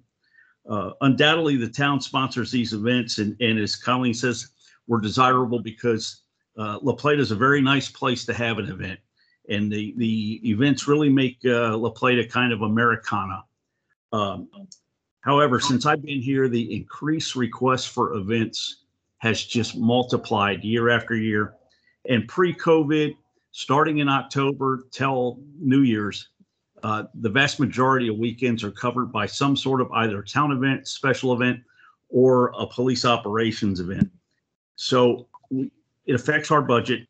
It also affects employee burnout. It causes employee burnout. One of the things that I have concern about is a patrol officer gets a weekend or part of a weekend off every 7 weeks. And then they'll have 2 or 3 weekends in a row where they're off, and then they go another 7 weeks without it. If we get hit with a lot of events week after week, that means we're taking people's weekends away from their family, sometimes for up to 14 weeks. That's a lot to ask. So one of the things that as a staff we have talked about is the importance of maybe recovering some of the money that goes out in our budget. And maybe that would discourage a little bit of the folks who come in here, and the reason that they want to have their events in La Plata, aside from the fact that it's a nice place to have it, is because it's free. A walk takes quite a few officers to staff it, and so does a 5K run. So that's kind of where we're at. We've asked this of other councils to take a hard look at it, and we wanted to bring that to you all tonight. Thank you, Chief. And if I could weigh in just a little bit, the previous council really did spend quite some time and discussing this, going back and forth, and it was a mixed feelings because we're all residents here, so we have our hearts that are attached to many of the different organizations here, and I understand that. Just as a case in point here, I tried to do a 5K for last minute for 9/11, and it was within not within the 90-day period, and I was shut down. They did it lovingly, but still, I have to follow that too. But I appreciate the safety and all of the information that goes in with this. And the battle that's, and again, council, I'm not going to have you make a decision tonight. I'm going to have you kind of ask questions that you want, since you are just seeing this today. But the battles that we had with the previous council is you have people or organizations such as Homecoming. You know, do you charge for Homecoming? And we actually shut down Route 6, or we had in the past. We've done it elsewhere. And then you have Alzheimer's, which is a national organization. You have the Turkey, you have Shop La Plata, where they had a parade, and they have the 5K. So it's all of these things that we really need to take a comprehensive look at. And it is really tough, because when you're asking for people to pay for services that they are receiving, and they haven't in the past, and there's a very long history, then that's difficult. But the one thing I will say is, if it is a town-sponsored event such as Veterans Day, or we've got any of our other events that we have, we do not charge for those. Is that right, Colleen? That's all worked into our, like, in my event budget, and then the police have, that in their budget for that. In Public Works, like if there's overtime, that comes, I have that in my budget for that. So it's all, we have the money allotted when we do our yearly budget for each of them. Okay, good. Thank you for that. So I'm going to open it up to council to ask questions, but I would really like you guys to kind of delve into this too. And maybe, Colleen, if we could provide us some more information moving forward of, here are all the events. I'm not sure if it's on this one here. Here are all the events that we currently have. So Councilwoman Bryant Ward, I saw your hand raised first. Thank you, Madam Mayor. And thank you, Colleen and Chief Schinner. One of the things that, I think someone has their phone near their speaker. Yeah. One of the things that's always concerning to me is, whenever I've gone to events, and I've tried to participate in many events since we started, I see the same officers. And that's heartfelt for me, and to hear that officers are working, 7 days, 14 days before they can get some time off. And we have such a small staff. I am not opposed to this thought in investigating it. And I see Colleen, when we have the events, she's there. Public Works, same guys are there. Those are some long, drooling days. And so if we are not planning to increase our level of staffing, then I would like to see what other towns of our size, similar scope and size, do for public events. Are they charging? If they're charging, and I understand that, we've not done it in the past, but it's a new day and we're getting busier and we're growing. And so we've got to be able to support, and offset our budgets, especially when we continue to have events. I mean, if you think about the month of September, the month of August, there was something all the time. So I would love to see what another town of similar scope and size charges for events, like the races and other things. That is a great point. This, Colleen, I really appreciate you and Chief Schinner bringing this to the forefront. And Councilwoman Bryant Ward, that is a great point, that hopefully that we can have some information on that. Before I go to Councilman Goldsmith, Chief, do you have something to add on this, what Councilwoman Bryant Ward just said? Yeah, I appreciate it, Mayor. We try to use the volunteer system as much as possible within the agency when it comes to special events. And of course, some people prefer overtime more than others. And if they do, then we try to utilize those folks. One of the things when we get into October and November, there seems to be something every weekend, and we do our best to support it, whether it's we will always support town events, and we do our best to support other special events. But we find ourselves canceling key law enforcement initiatives because the the workload becomes so heavy. So October and November are typically and historically, unfortunately, some of the most deadly times on Maryland's highways. So we like to target enforcement that way with saturation patrols, trying to find impaired drivers. And we try to do it with checkpoints. We have found ourselves quite frequently scheduling them and then canceling them because of we just need to give our people a night off or a day off. And of course, we want to do that on a Friday or Saturday night when we're going to get the message across that you just can't drink and drive in La Plata or whatever it may be. So aside from a 5K, and I think we have it down here as being $402 an hour for the police department in overtime. And understand that we always have at least one commander, but most of the time we have 3 commanders out at these events. Those salaries don't go into that $400. If we have to bring in more officers, then that number goes up. But as I said, it's not just a financial thing. It is a employee burnout. And the police department and public works does a lot of the heavy lifting, as the councilwoman said. So just when we do this, as chief, I have to strike a balance between workload for my officers and key enforcement when things are going on statewide as far as impaired driving and making sure that we do our part. So I just wanted to add that in, and I thank you for letting me get it in, Mayor. Thank you.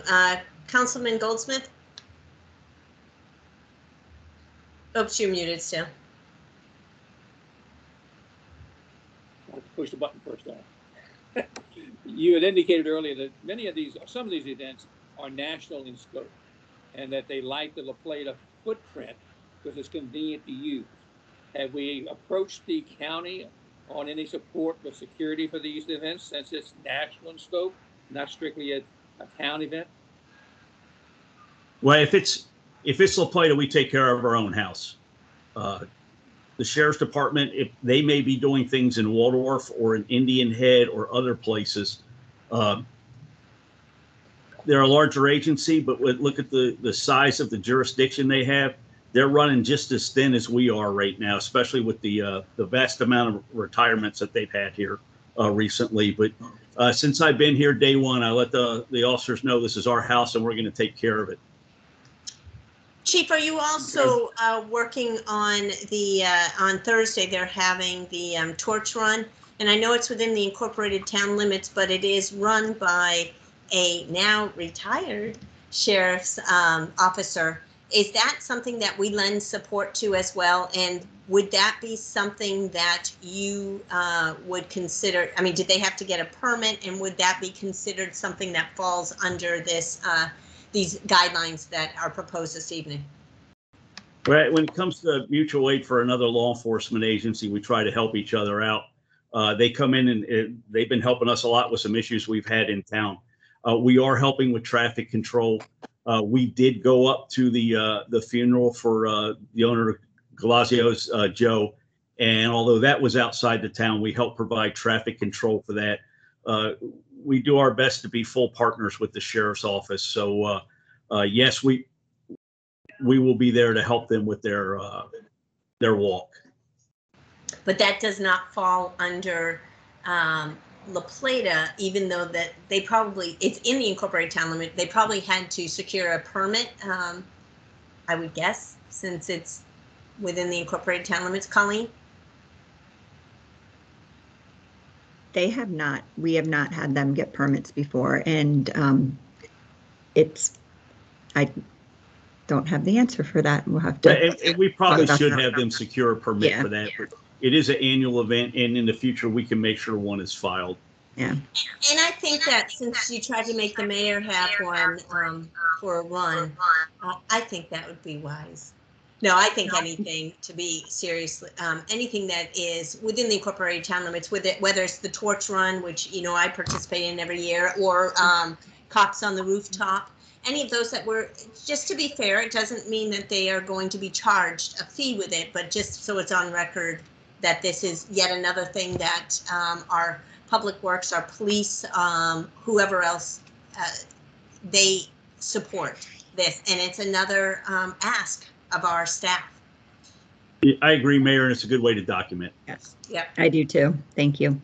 Mr. Manuel, you raised your hand so nicely. Thank you for that. Yeah, please let the record show I put it up and left it up.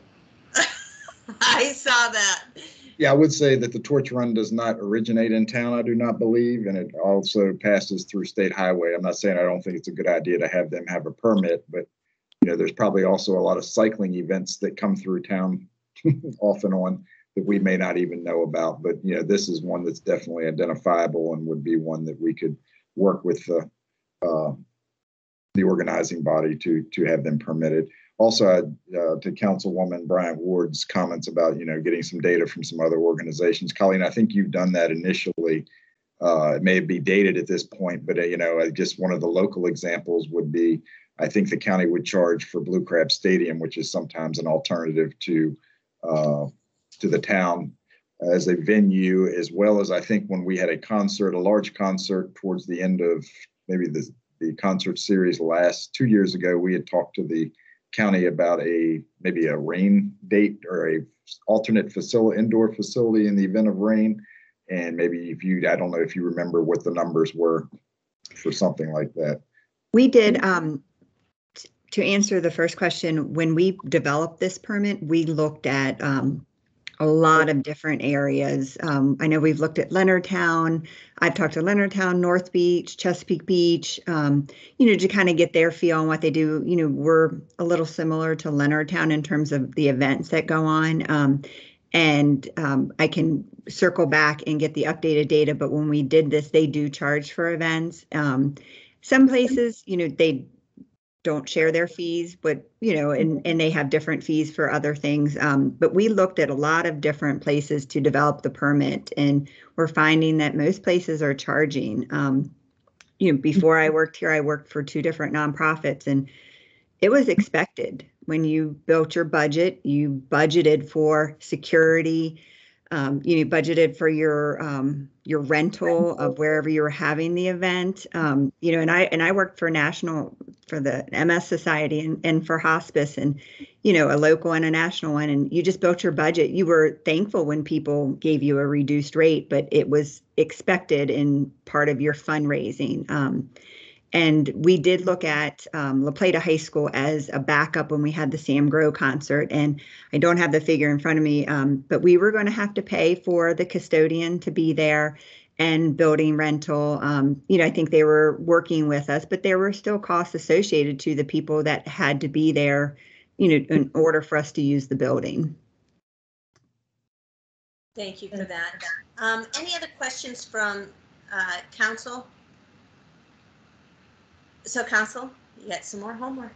What I'm going to have, I'll get to you in a sec, Dave. What I'm going to have you guys do is once we get a list of the events that have pre-COVID, we'll go with, that have been asked, because that includes Rocktoberfest was one of them that's right in there. We'll add on some of the other events like, or just mentally note if it's not added on there, the torch run. That way you can see what we ask of our staff above and beyond our 9 to 5, Monday through Friday kind of thing. Of course, police and public works 24/7, but that way when we address this again, we can say, yeah, you know what, we're moving forward, or no, we think it should be as ops normal, like it has been for a while. Does that sound okay? All right, Councilman Jenkins, you nicely raised your hand. Thank you. Thank you for bringing this forward, Chief and Colleen. I think it's obvious, but I just had to clarify in my head. So the memo talks about the cost. So essentially, is it fair to assume we're just trying to capture the cost to break even? I mean, it's not a, quote, money-making venture, right? No, definitely not a money-making venture.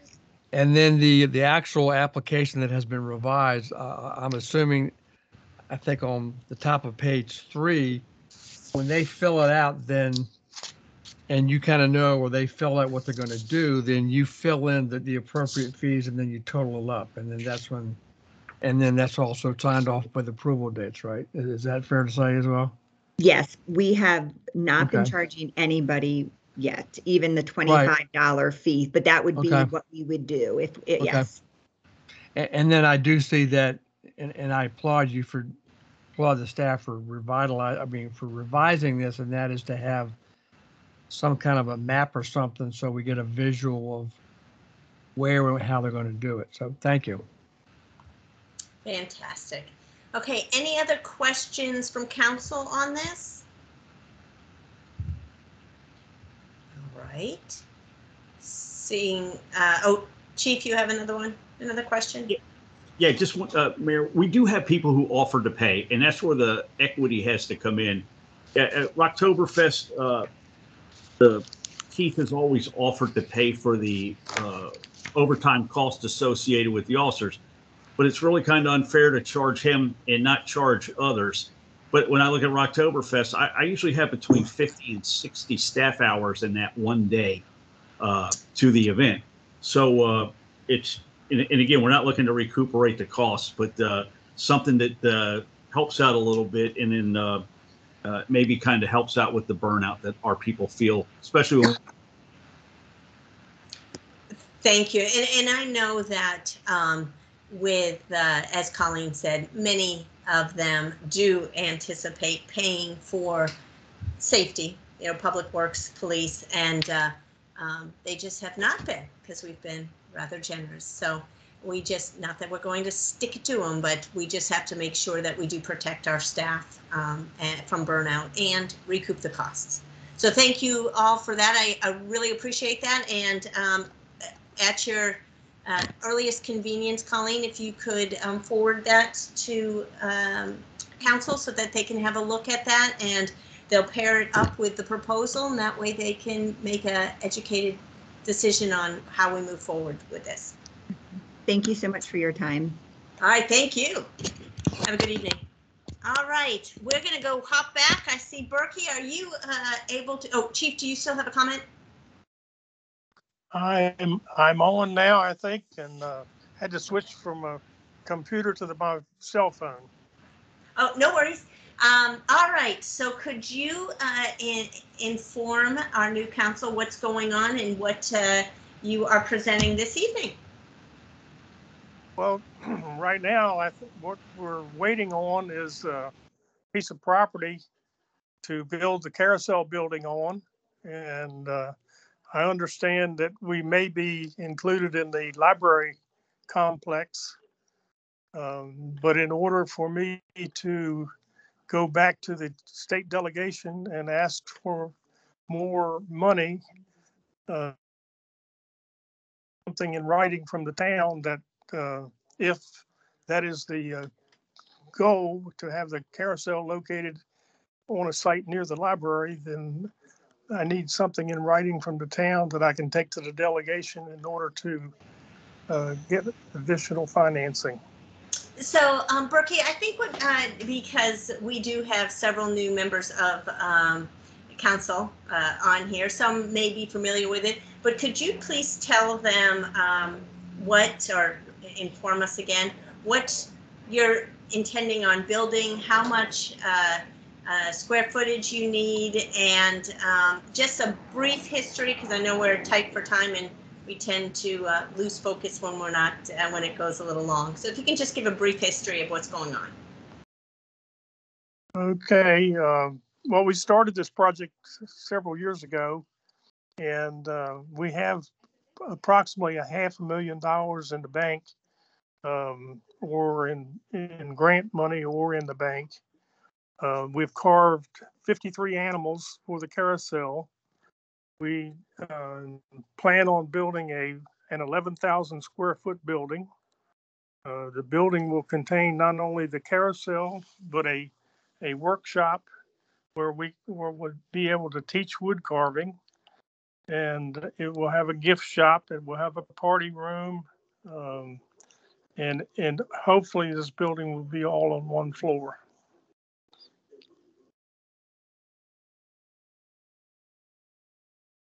There we go.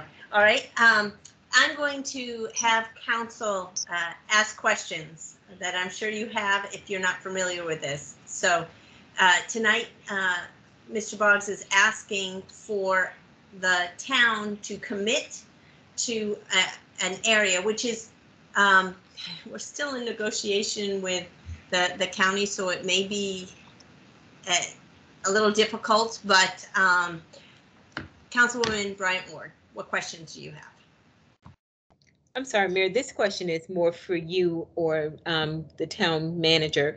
Has it been decided, Mr. Boggs mentioned that he is thinking that this will be on the property for the library. Has that been discussed and decided?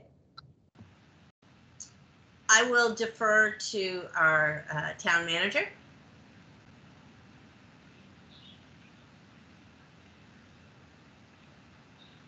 Okay, or I'll take it. So what it has been in the past is, as we had identified that as a very desirable spot.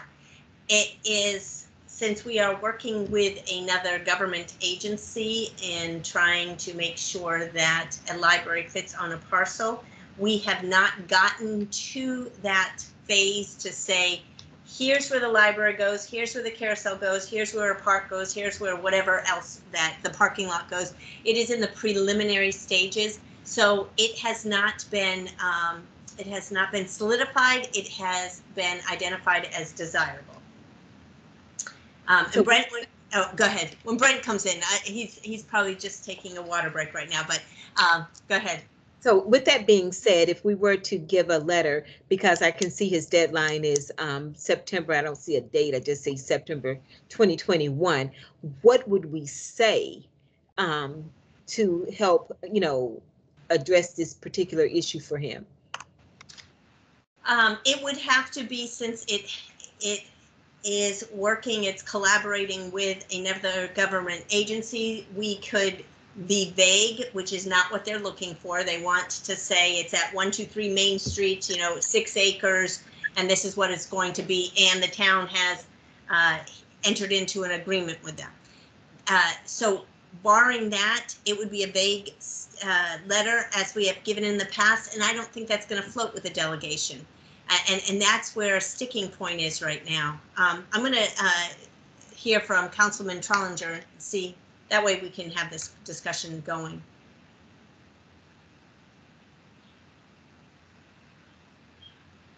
Oh, you're still muted, Matt. Thanks. I know the letter references a magazine article. I don't have that. I don't know if we can find that somewhere. But is this carousel, this 11,000 square foot, is this all enclosed, or is part of it open air? I mean, I don't. It will be entirely enclosed, heated and air conditioned. Okay.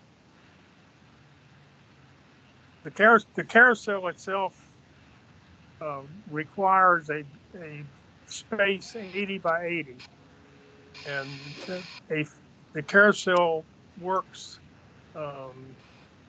takes up 50 feet to cross in that space, and then by law you have to have a certain amount of space between the carousel mechanism and where people can congregate. So that's why we need an 80 by 80 foot space there.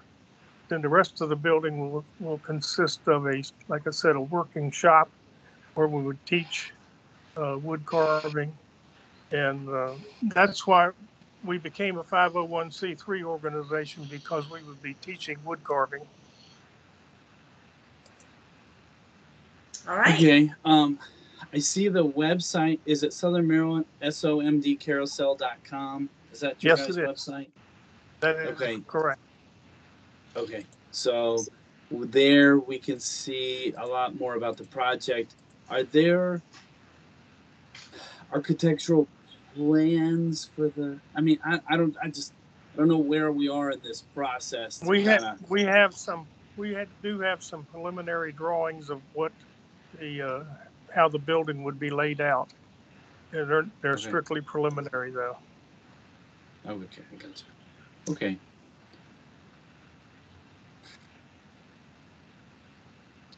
All right. Any other questions? Now I know, Mr. Boggs, that we have been discussing this, but I'm the only carryover from the previous council. And we've identified, I know the town was looking very much to help you find property that would be suitable. And just so for a little bit of edification for the council, sitting council now, places that had been identified, which had fallen through, was Wills Park, and there was an encumberment on, encumberment? I think that's how you say it, on the land, so we couldn't use that, and that was discovered the 11th hour, the 11th day, for sure.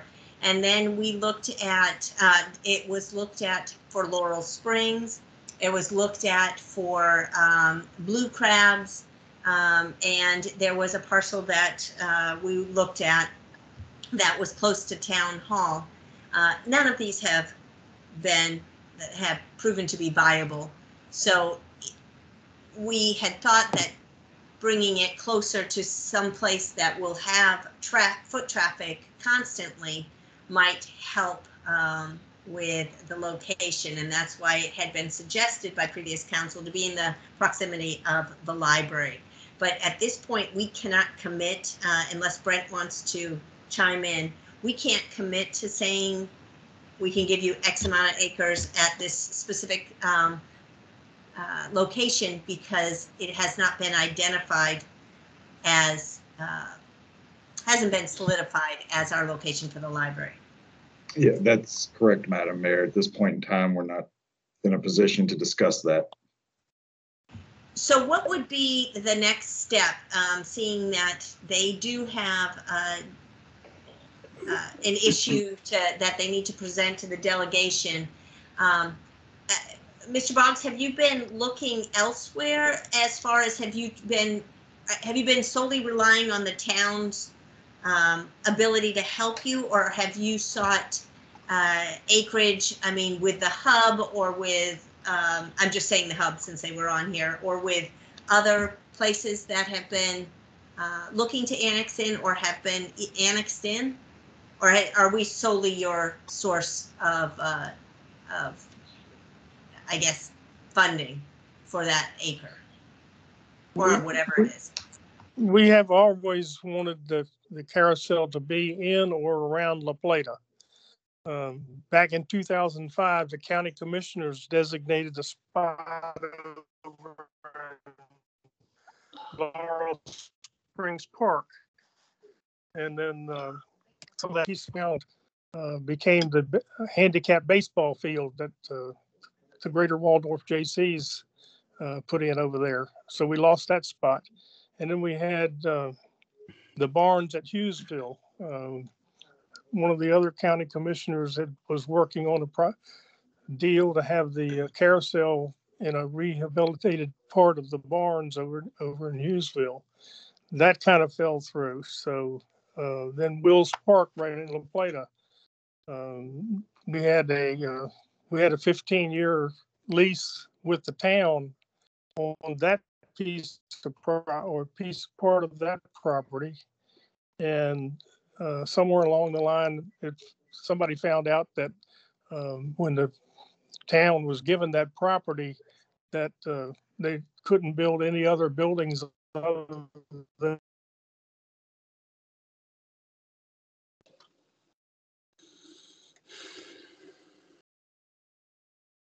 Sorry about that. You're breaking up, Burkey, but so there have been several locations discussed. Is there anything that is running at the same time right now that have you put any other feelers out other than for the town?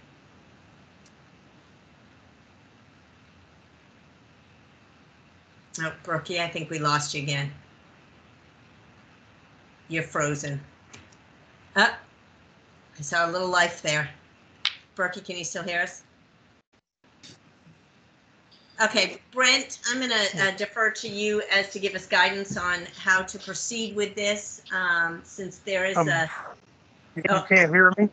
I can hear you. You're breaking up terribly, Burkey.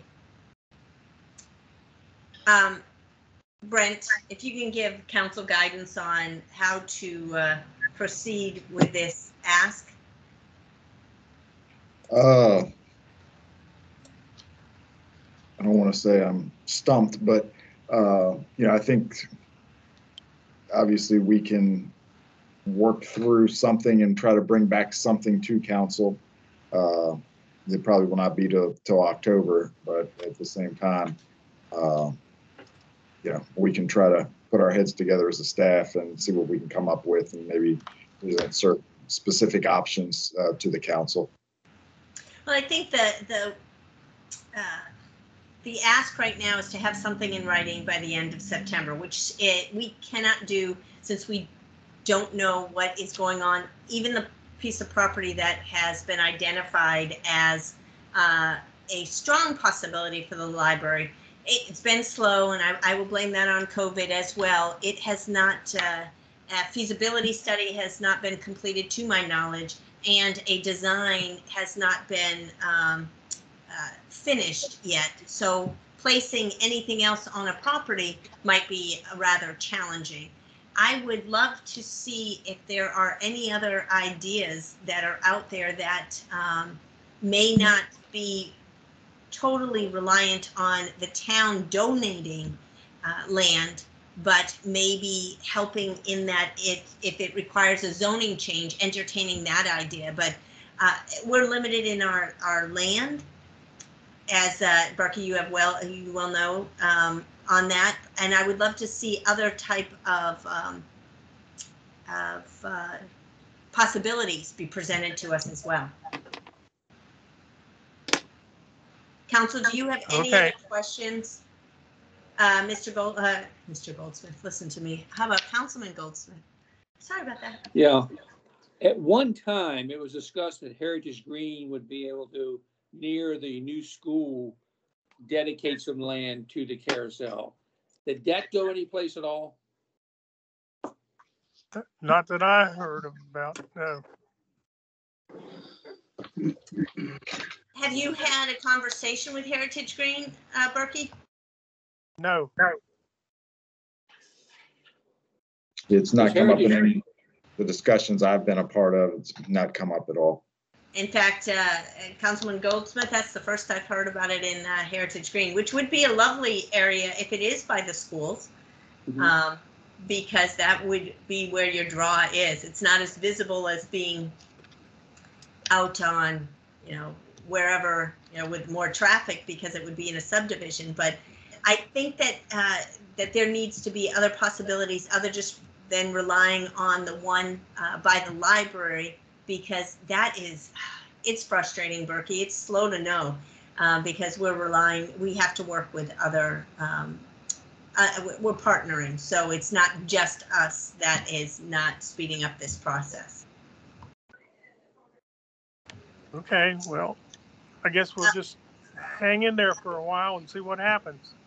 Okay, just if you could present us with more options that would, even going to talk to Heritage Green or going a piece of property that's within the incorporated town limits, give us something, even if it's not zoned properly there. We'll bring in Janine Harrington and say, well, yep, this could be a text amendment, a zoning text amendment, so on and so forth. But other options, just relying on a piece of property that is going very, very slowly, which we don't even know if the library is going to be able to be put there. I hate saying that because, I am a huge fan of the Carousel and want to move it forward, but we can't write something that we can't back up. And that's not fair to you. Okay. Well, all right. Like I say, we'll just hang in there for a while and see what happens. Thank you, Burkey. I appreciate that. And send us anything that you have that would help the cause, okay? Okay. Thank you. All right. Jumping back onto the agenda, radio purchase for the police department. Thank you, Mary. Hopefully this will just take a moment.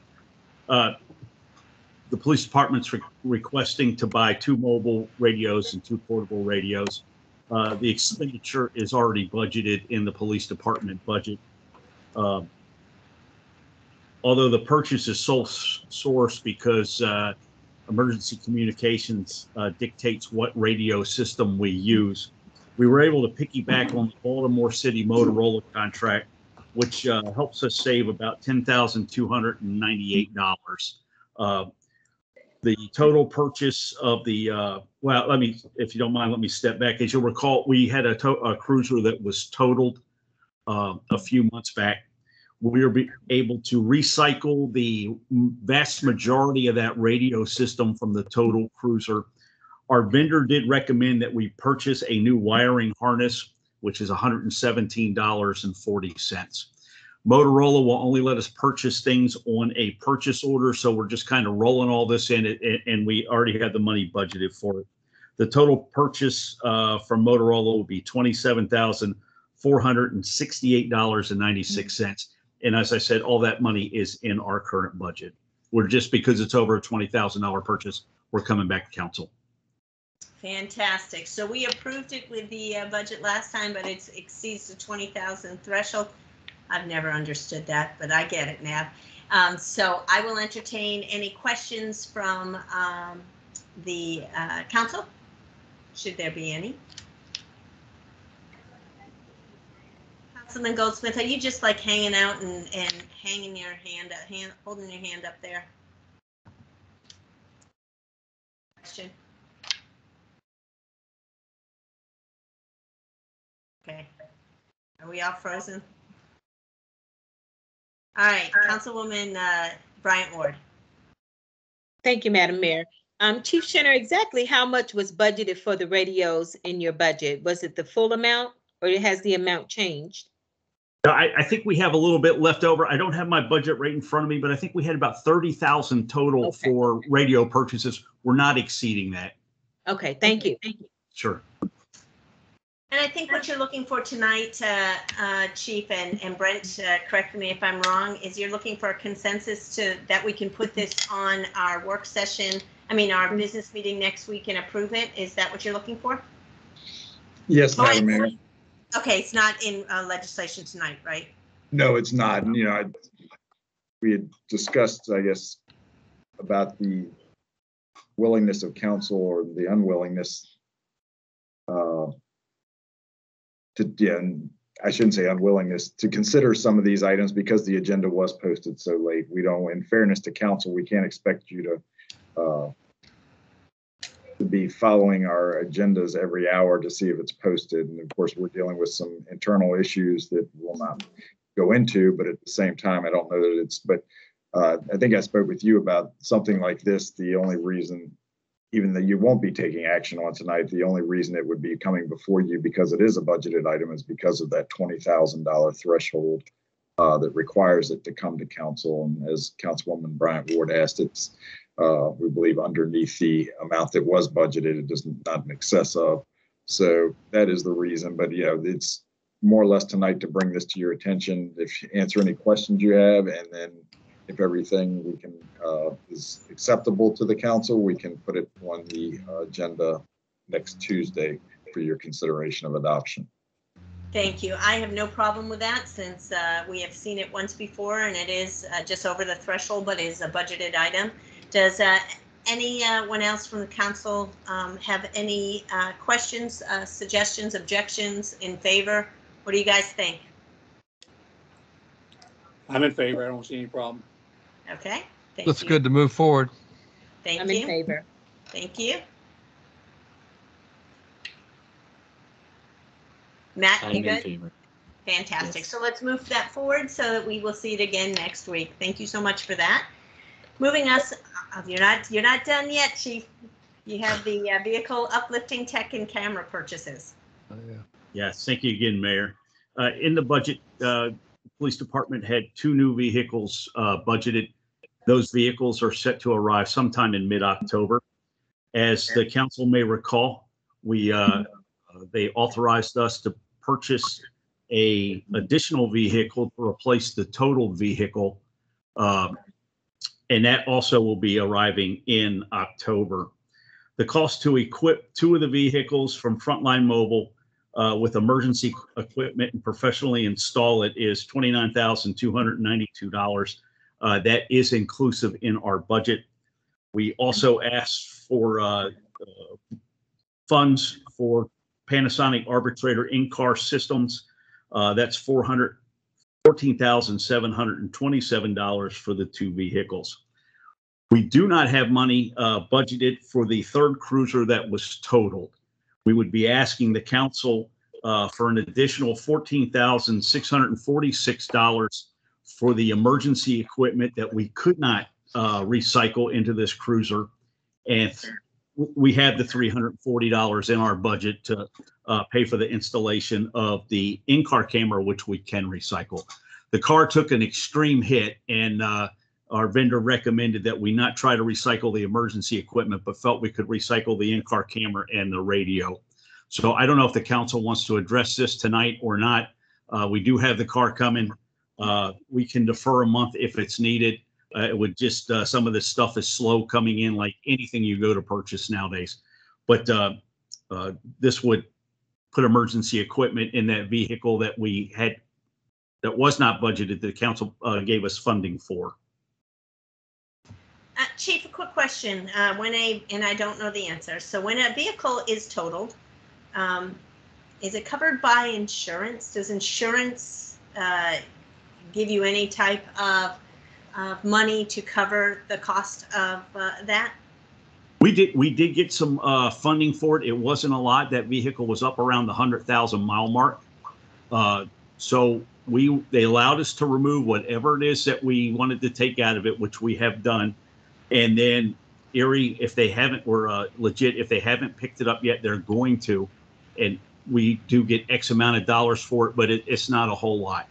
A few years ago, we had a cruiser that was totaled, and I think it was within the 2 years of purchase, and legit covered everything, everything brand new, including emergency equipment. But because this vehicle was up around the 100,000 mile mark, we didn't get near the amount of money that we would if it would have been a newer car. So that would kind of change the bottom line there. I see Kevin's right there. Good. Change the bottom line if it's if you do get some reimbursement for that. Yeah, it's not a lot when you have a car with 100,000. But I'll gladly defer to Kevin. Kevin. Yeah. Thank you, Mayor. Good evening, Mayor and Council. Tonight before you, within the legislation section of the agenda, are two budget amendments. And within the FY 2022 budget amendment is the funding for the new police vehicle and for the upfitting. If you recall, in June, Council did authorize the purchase of the vehicle. So this is the budget amendment is merely allocating those funds, and then the additional approximately $15,000 for the upfitting.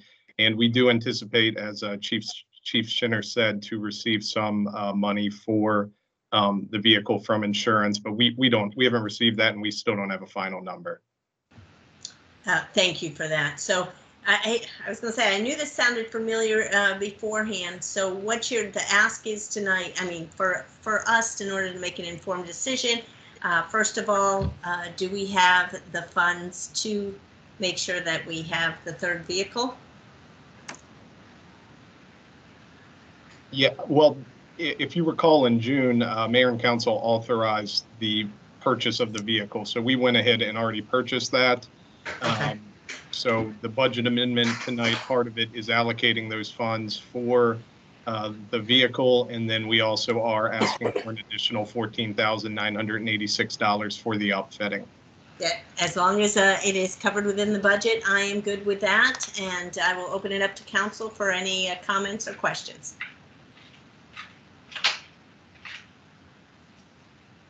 All right, seeing that I have none, how about, do I have any, are you all okay with moving this forward to next week's meeting and for approval of allocating the funds for this vehicle?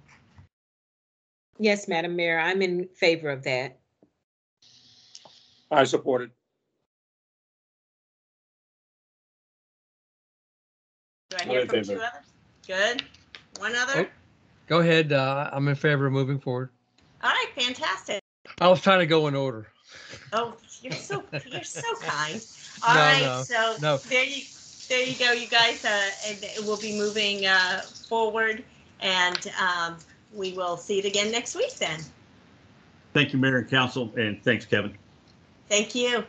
And now we're on the American Rescue Fund Rescue Plan funding. Again, I know Council just got a hold of this today, so Kevin, if you want to give us brief summary? I think it's Kevin. Give us a brief summary of what's going on and what the ask is.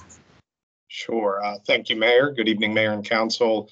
Before you tonight is just a memorandum on the Coronavirus State and Local Fiscal Recovery Funds, also known as the American Rescue Plan Act.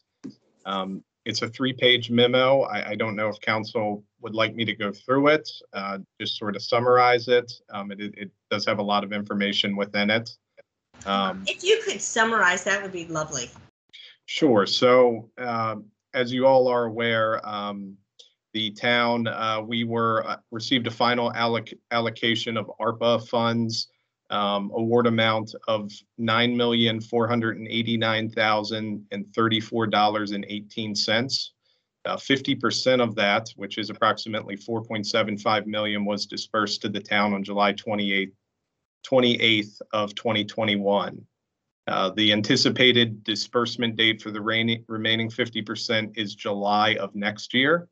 And just as a reminder, funds, they must be encumbered between March 3rd, 2021 and December 31st, 2024, and expended by December 31st, 2026. And that just means, if there's a project that we commit to, by December 31st, 2024, but it hasn't been completed and we haven't dispersed those funds, we have an additional 2 years to disperse those funds. What sort of makes this a unique situation for us and for municipalities across the country is this isn't a reimbursable arrangement. We're given the money up front and then we have to decide how to spend it. So we've already received $4.75 million, and when we received it, we did not have a plan on how we were going to spend this money.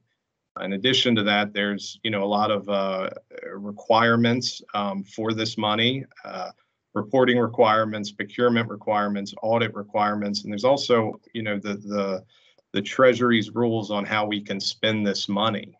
The memo, if you go through it, you can read the broad overview of what the funds can be used for, and as well, I also attached to the document as well just a summary of the Treasury's intern final ruling on the eligible uses of ARPA funding.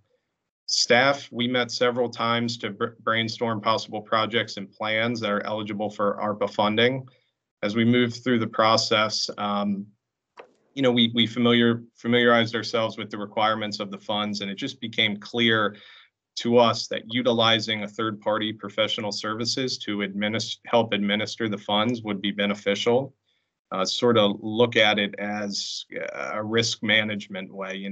We're going to expend a little bit of this money to help ensure that we're doing everything appropriately. And as well, it's going to alleviate staff time too, because they will do a lot of the reporting requirements, a lot of the audit requirements, procurement requirements. And this is just sort of on page 2 and beginning of page 3 is just sort of what services a third-party firm could provide. And as you can see, there's a lot of requirements of this money, and we as staff, we think that it would be beneficial to explore using a third-party service. Several other Maryland municipalities have either moved forward with or are considering using outside professional services to assist in administering ARPA funds. And as I said, these services aren't eligible costs to be reimbursed through the ARPA funding. And just due to town staffing levels, compliance requirements, and penalties for ineligible use of funds, staff recommends using a third party to assist throughout this process. And it's in my memo earlier, I don't think I touched on this, but if you do use funds for an ineligible use, the town has to absorb that cost and pay for it out of pocket without using these funds. As I said earlier, there are several Maryland municipalities who are either moving forward or considering this. And really, I see 3 paths forward for us. We can develop a request for qualifications, an RFQ. Since this is professional services, it doesn't require bidding out, doing an RFP. An RFQ would be more appropriately. We could do one in-house and then externally publish the document and get firms to, send in their qualifications to us and let us know they're willing to work with the town. We could piggyback off another reputable government's contract that issued an RFQ. I know the city of Hyattsville issued an RFQ. They received, I think, about 6 responses, and they've already awarded a firm a contract with very reasonable pricing. I don't even think they're projected to spend 1% of their allocation on these services. Or, you know, if council's will is to forego using professional services and handle this process internally, I recommend not doing that for the reasons we've stated earlier. If there's any questions, I'd be happy to answer them. And as well as, you know, after you've had time to review this document, if you have any questions further, I'm happy to answer. Thank you very much. And I appreciate you coming forward with options instead of just saying it's one or done.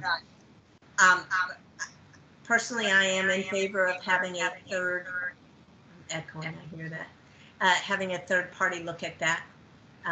But that is, I'm one vote on that. I think that our staff is very much overworked on certain things, and the fact that by having somebody else look at this and be in charge of it, it kind of gives us some comfort knowing that we're not as liable, in my opinion. But Councilman Jenkins. Thank you, Madam Mayor. Let me ask a really important question, and I think I know the answer. Is the $4.7 million already in the bank? Yes, it is. I figured that. And I would just also support an effort to hire an outside firm to help the staff manage this, because I've had a little experience many years ago in dealing with federal grants from a federal agency, and that was pretty difficult. So this is even probably 10 times. So I would support that effort. Thank you. All right, Councilwoman Bryant Ward. Thank you, Councilman Jenkins.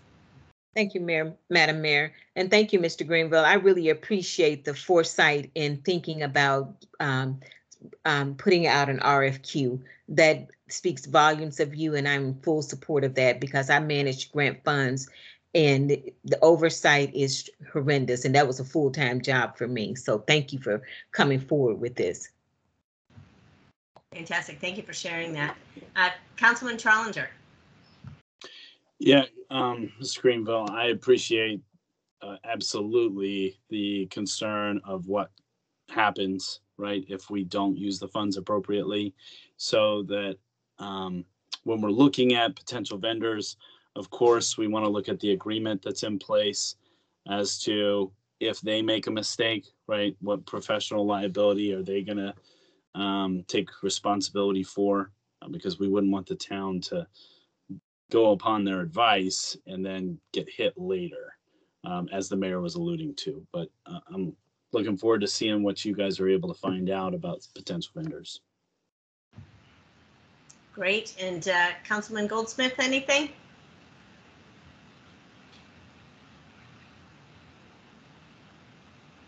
You're still muted if you're on. All right, Jim, if you chime back in, but I've heard that we do have, oh, Jim, go ahead. Are you? Okay, I said I support it as well. I think if you had a third party vendor, they would have more expertise and experience in it than for you to try to develop internal to your staff. Fantastic. There you go. It's all of us agree, third party moving forward, and we appreciate the 11-page document there so that we can be able to digest that and see if we have any questions on there. Brent, do you have anything else to add to that, or do we need to do, the consensus is there, do we need to do anything else? I don't think we need anything else other than, we will, Kevin, continue to work with through the RFP process, and, the determination on whether we use a sort of an existing, the Hyattsville model, sort of piggyback off an existing where they've already done the work, because, that's another thing that's very time consuming, and staff, the staffing and expertise to do, we would probably almost copy what they've already done. But, I think that would be my recommendation, to look at what it's already out there as opposed to recreating the wheel. And so the second option would be my recommendation. I think we all agree with that. We will defer to staff on that, but know that we do like the idea of having a third party look at that for the reasons stated previously. But I appreciate you bringing this to council and the thoroughness of the document that you uploaded. So I look forward to really getting into that. I haven't had a chance to really digest everything in there, but I'm sure I'll have more questions. Oh, now we have a real hand raised. Okay, go ahead. Yeah, I will also remind everyone that was on the Southern Maryland Municipal Association call that was one of the things the executive director, Scott Hancock, pointed out also was that, you know, in the event that you do spend those funds on something that does not qualify, the federal government is not going to forgive you. They're going to want their money. So yeah, we don't want to mess up. We don't want to mess up. Excellent. Well, thank you very much. Thank you, Kevin, and thank you, Brent, and council for your input on that. And moving forward, we will we'll look for a third party and look forward to seeing how we properly spend our funds. So thank you, gentlemen, this evening. All right, on to legislation. Brent, well, I have you here. Let's go on to Resolution 21-29 for introduction and consideration of adoption. Yeah, we'll say, Madam Mayor, I don't see the resolution with it unless I'm working from, okay, I see it up now. Or is that 30? I think I see 30. I don't see 21-29. So we may have to roll that over into next week's meeting. These were, I think these were confirmation resolutions to what the action of the council from the previous week. So if we do go to 3.2 Resolution 21-30, we do have that one, so we can move forward with that, if you will, entertain. Resolution concerning stormwater pipe procurement for repair to Centennial Street stormwater for the purpose of confirming a motion adopted on September 14th, 2021 that authorizes the town manager to negotiate and enter into a contract for the pipe for repair of failing stormwater infrastructure. Thank you. So this is what we discussed last week. So if I could have a motion to adopt Resolution 21-30, I will entertain that. Madam Mayor, I would make a motion to adopt as presented Resolution 21-30, stormwater management pipe procurement for repairs to Centennial Street stormwater. Thank you very much, Councilman Jenkins. Do I have a second? I'll second it. All right. Any discussion? I see at the bottom. I see at the bottom. The amount is not to exceed $24,421. So I think that's what we discussed last time. Yes, we did. Okay. All right. I have a motion that has been properly seconded by Councilman Goldsmith. All in favor, please indicate by saying aye. Aye. Aye. Aye. Any opposed? Motion carries. That brings us to emergency ordinance 21-31 for introduction and consideration of adoption. Mr. Manuel? Yes, Madam Mayor, for your consideration, an emergency ordinance concerning amendment to the Town of La Plata fiscal year 21 financial plan budget for the purpose of amending the Town of La Plata fiscal year 21 financial plan budget and all matters generally relating thereto. Thank you very much. Do I have a motion to accept emergency ordinance 21-31 as presented? I'll make a motion. We accept emergency ordinance 21-31 as presented. Emergency amendment to Town of Plata fiscal year 21 financial plan budget. Thank you very much, Mr. Goldsmith. Do I have a second? Madam Mayor, I will second it. Second the motion. Thank you, Councilman Jenkins. Any discussion? Go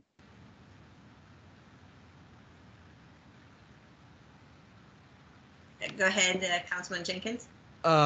So the attachment, I guess I'm not understanding. What does that say? I guess I'm trying to find out.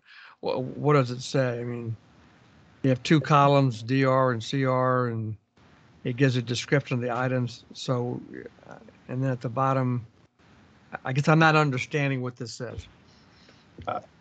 Councilman Jenkins, this is our year-end budget amendment for the FY21 budget, so last year's budget. Okay. Typically, it just is the second line item, which is adjusting the general fund appropriations to align budget with actual expenditures revenue. Within the general fund, our level of control is at the departmental level. So if any department exceeds their budgeted amount, we need to do a budget amendment to correct it. The first item is the CARES Act revenue for the period ending March 31st and June 30th. We did a budget amendment at the mid-year point to put that revenue and expenditure in the budget. And basically, the first one is it's adding $40,755 in revenue to the budget, and then those are all the expenditures that we're getting reimbursed for. The second one is just, there's always at the end of the year a few things that we go over. A couple departments slightly go over. There were no major ones in this year's budget, so that is just aligning savings. We had a vacant position in code enforcement for the majority of the year, so we used those savings sort of to cover any ones that slightly went over. Our land acquisition went over 20,000. Our legal expenditures within our administration 160 went over a little bit. So that is what this first page shows. The third item is just the FY 2102 budget amendment just had a wrong account, so that's correcting that. Okay. And then pages 2, 3, and 4, that is going to be grants. So grants that we receive that we don't budget for within the budget. And all of these are PD grants, our saturation point grant, our smooth operator, distracted driver, DUI checkpoint. Okay. That's just putting those into the budget and allocating those amounts. Okay. Thank you. All right, thank you for the question. So I have, are there any more discussion? Is there any more discussion on this? All right, so I have a motion that has been properly seconded. Motion by Councilman Goldsmith, seconded by Councilman Jenkins. Do I have, all in favor, please indicate by saying aye. Aye. Aye. Aye. Any opposed? Motion carries. Brings us to emergency ordinance 21-32 for introduction and consideration of adoption. Yes, Madam Mayor, Town Council, an emergency ordinance concerning amendment to the Town of La Plata fiscal year 22 financial plan budget for the purpose of amending the Town of La Plata fiscal year 22 financial plan budget and all matters generally relating thereto. All right, do I have someone that would like to make a motion to accept emergency ordinance 21-32 as presented?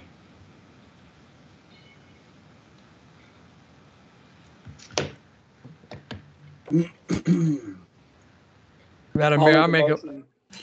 Go ahead, Councilman. Go ahead. I'll make a motion to approve ordinance 21-32 for amendment to the Town of Plata fiscal year 22 financial plan and budget. Fantastic. Thank you, Councilman Goldsmith. Do I have a second? I second the motion. Oh, okay. Well, I heard Councilman Trollinger. Here you go. All right. Any discussion? Council, if I could just add, these are all expenditures that we have already discussed at previous council meetings and you have authorized. Thank you for that. I thought they looked familiar. So all in favor, please indicate by saying aye. Aye. Aye. Aye. Any opposed? Motion carries. Thank you so much. That brings us to matters of information. Mr. Manuel? I would just say that I believe we do have our strategic planning session scheduled for some reason the 29th. Is that correct? Here at Town Hall next Wednesday. The consultant is available and will be in attendance to lead the discussion. So we're very excited about that, sort of kickstarting us. Trying to think anything else. I'm drawing a blank. I'm brain dead. I apologize.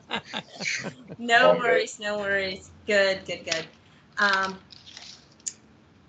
matters of information for, I have one, then Dave, I'll go to you.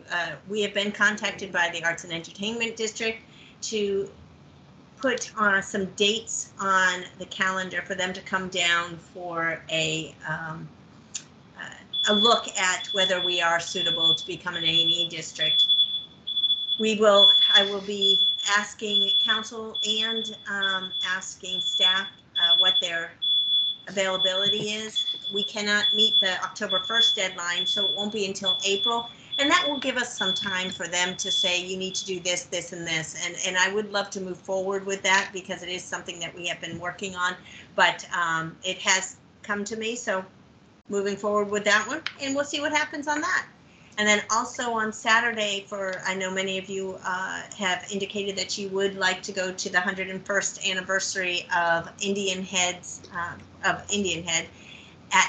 should say. I do have a proclamation from Southern Maryland Municipal Association, and hopefully we'll be able to put one together for the town. So I will be looking for presenters. So that we are on their schedule for Saturday morning. So I will send out an email with that. But that is all that I have for right now for matters of information. And I did not skip the St. Charles Waterline update. We just didn't have supporting documentation to go into that. So we will push that to another time. Dave, did you have something? I'm sorry to go back, but the strategic plan meeting on the 29th, we got an email about accessing a Dropbox for a folder, but there's nothing in it. So did I do it right? So nothing. So there'll be some ready head material put in that Dropbox in advance of the 29th. I saw the same thing. And yeah, I think I saw the same thing as well. Kevin and Michelle have been very involved with the vendor, so I will circle back to them and get you guys an email to sort of clarify if there should be anything in that or whether there'll be something dropped prior to the meeting. I think they're going to put some information in I advance. assume that, but I just wanted to make sure I didn't miss something. And that it is legitimate. So that is that's true. Yeah. That's true. You never know with that. They're going to be providing some information before the meeting. I don't know if it's going to be through the Dropbox or through email, but they may request you guys to put some stuff into Dropbox. So it is legitimate. Okay, good. Thank you. Anything else for matters of information? Moving on to future work session topics. I know that we will have National Leagues of Cities that's coming up on October 19th. Do we have anything else? We have make sure I'm unmuted. Yes, I am. Okay, we have the DRB discussion on scope. I believe that it's scheduled for the 12th. We can get that turned around. And I know, Madam Mayor, you've made an invitation to, I guess, our state representatives. So maybe we can get them scheduled to talk about our legislative priorities and funding requests prior to them heading off to Annapolis beginning of the new year. And then we will also have to take up the reconsideration of extension for our declaration of civil emergency, which would be, I think, due to expire maybe at midnight on the 12th. So that will also, that's the tentative, and I'm sure we'll fill in a lot of blanks before then. And we will be pushing that back to 7 o'clock instead of 6 o'clock. That's what we just had decided, right? That is correct. MML, right. Fantastic. Okay, good. I'm hoping to hear back from Delegate Patterson's office to confirm that they will be available on the 12th. So I just need to shift the time because I did indicate 6 p.m. when I sent that out. Okay, that brings us to the public forum. If anybody would like to speak this evening, I ask that you state your name, whether you're in the incorporated town limits, and your address, whether it's in the incorporated town limits, and please limit it to 3 minutes. Do I have anyone who would like to speak this evening? I would. Go ahead. I would, Mayor. Go ahead. Okay. First of all, regarding Comcast, the last town council where the mayor was Mayor Hale, I made a recommendation that no future franchise agreement should be beyond 3 to 5 years. They unanimously agreed with me. When I made the same suggestion at the county council, they agreed with me, but when everything was finally negotiated, they came back with a 10-year agreement. I hope that doesn't happen to us. Also, to all of the current town council members, I've given the town a folder with many, many notes of my concerns with Comcast that I believe they should familiarize themselves with if they haven't. I know the last town council had seen it. Now, regarding the hub, Ms. Greer, their attorney, prefaced her remarks by saying that a citizen was concerned the last time with having she said a vote of the town people, the town residents, prior to the town council voting on such an annexation agreement.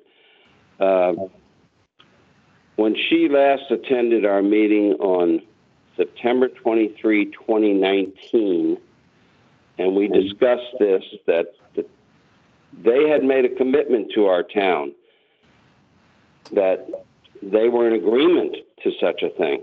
But it wasn't a vote, it was a non-binding survey of all the citizens with results published prior to the town council voting on such an annexation. Now, tonight she said she's been unable to confirm that. That's nonsense. She said that back in 2019, and she even stated that meeting she would confirm it and get back with me. Mr. Hellman was represented at that meeting. He never stated that I was inaccurate with anything that I was saying. For this town council, just to give them a little history, the hub back in 2015 and 2016, for almost a year, contacted me many, many times in trying to win my support for their annexation agreement. This went on for about a year. All of the contacts were initiated by them, not me.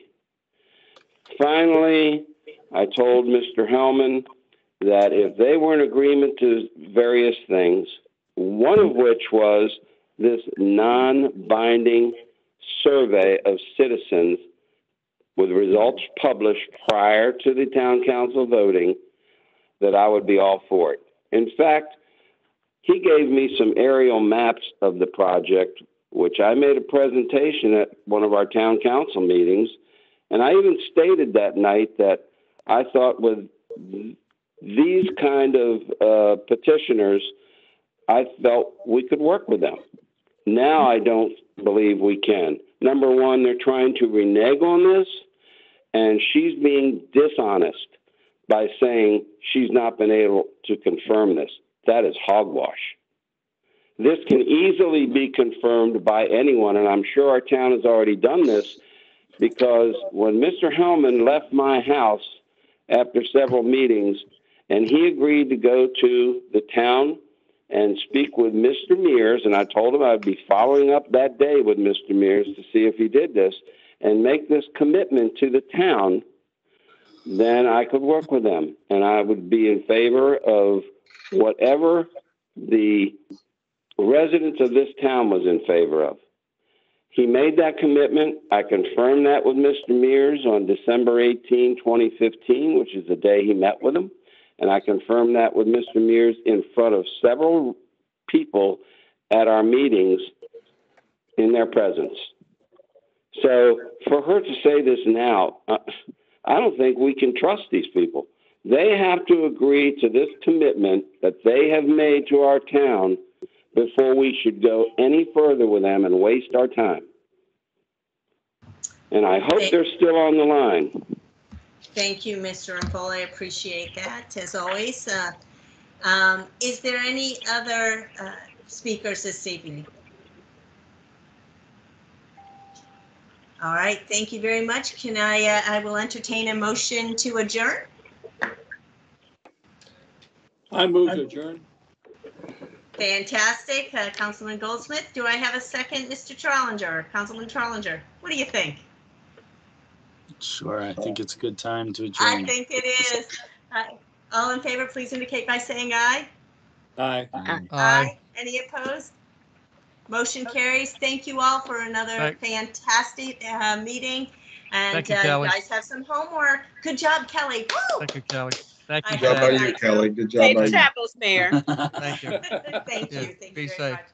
All Good right, night, bye, everybody. Thank you all. All Good right. night, all. Night. Shut it down, Kelly. I told the mayor I would be the last one out.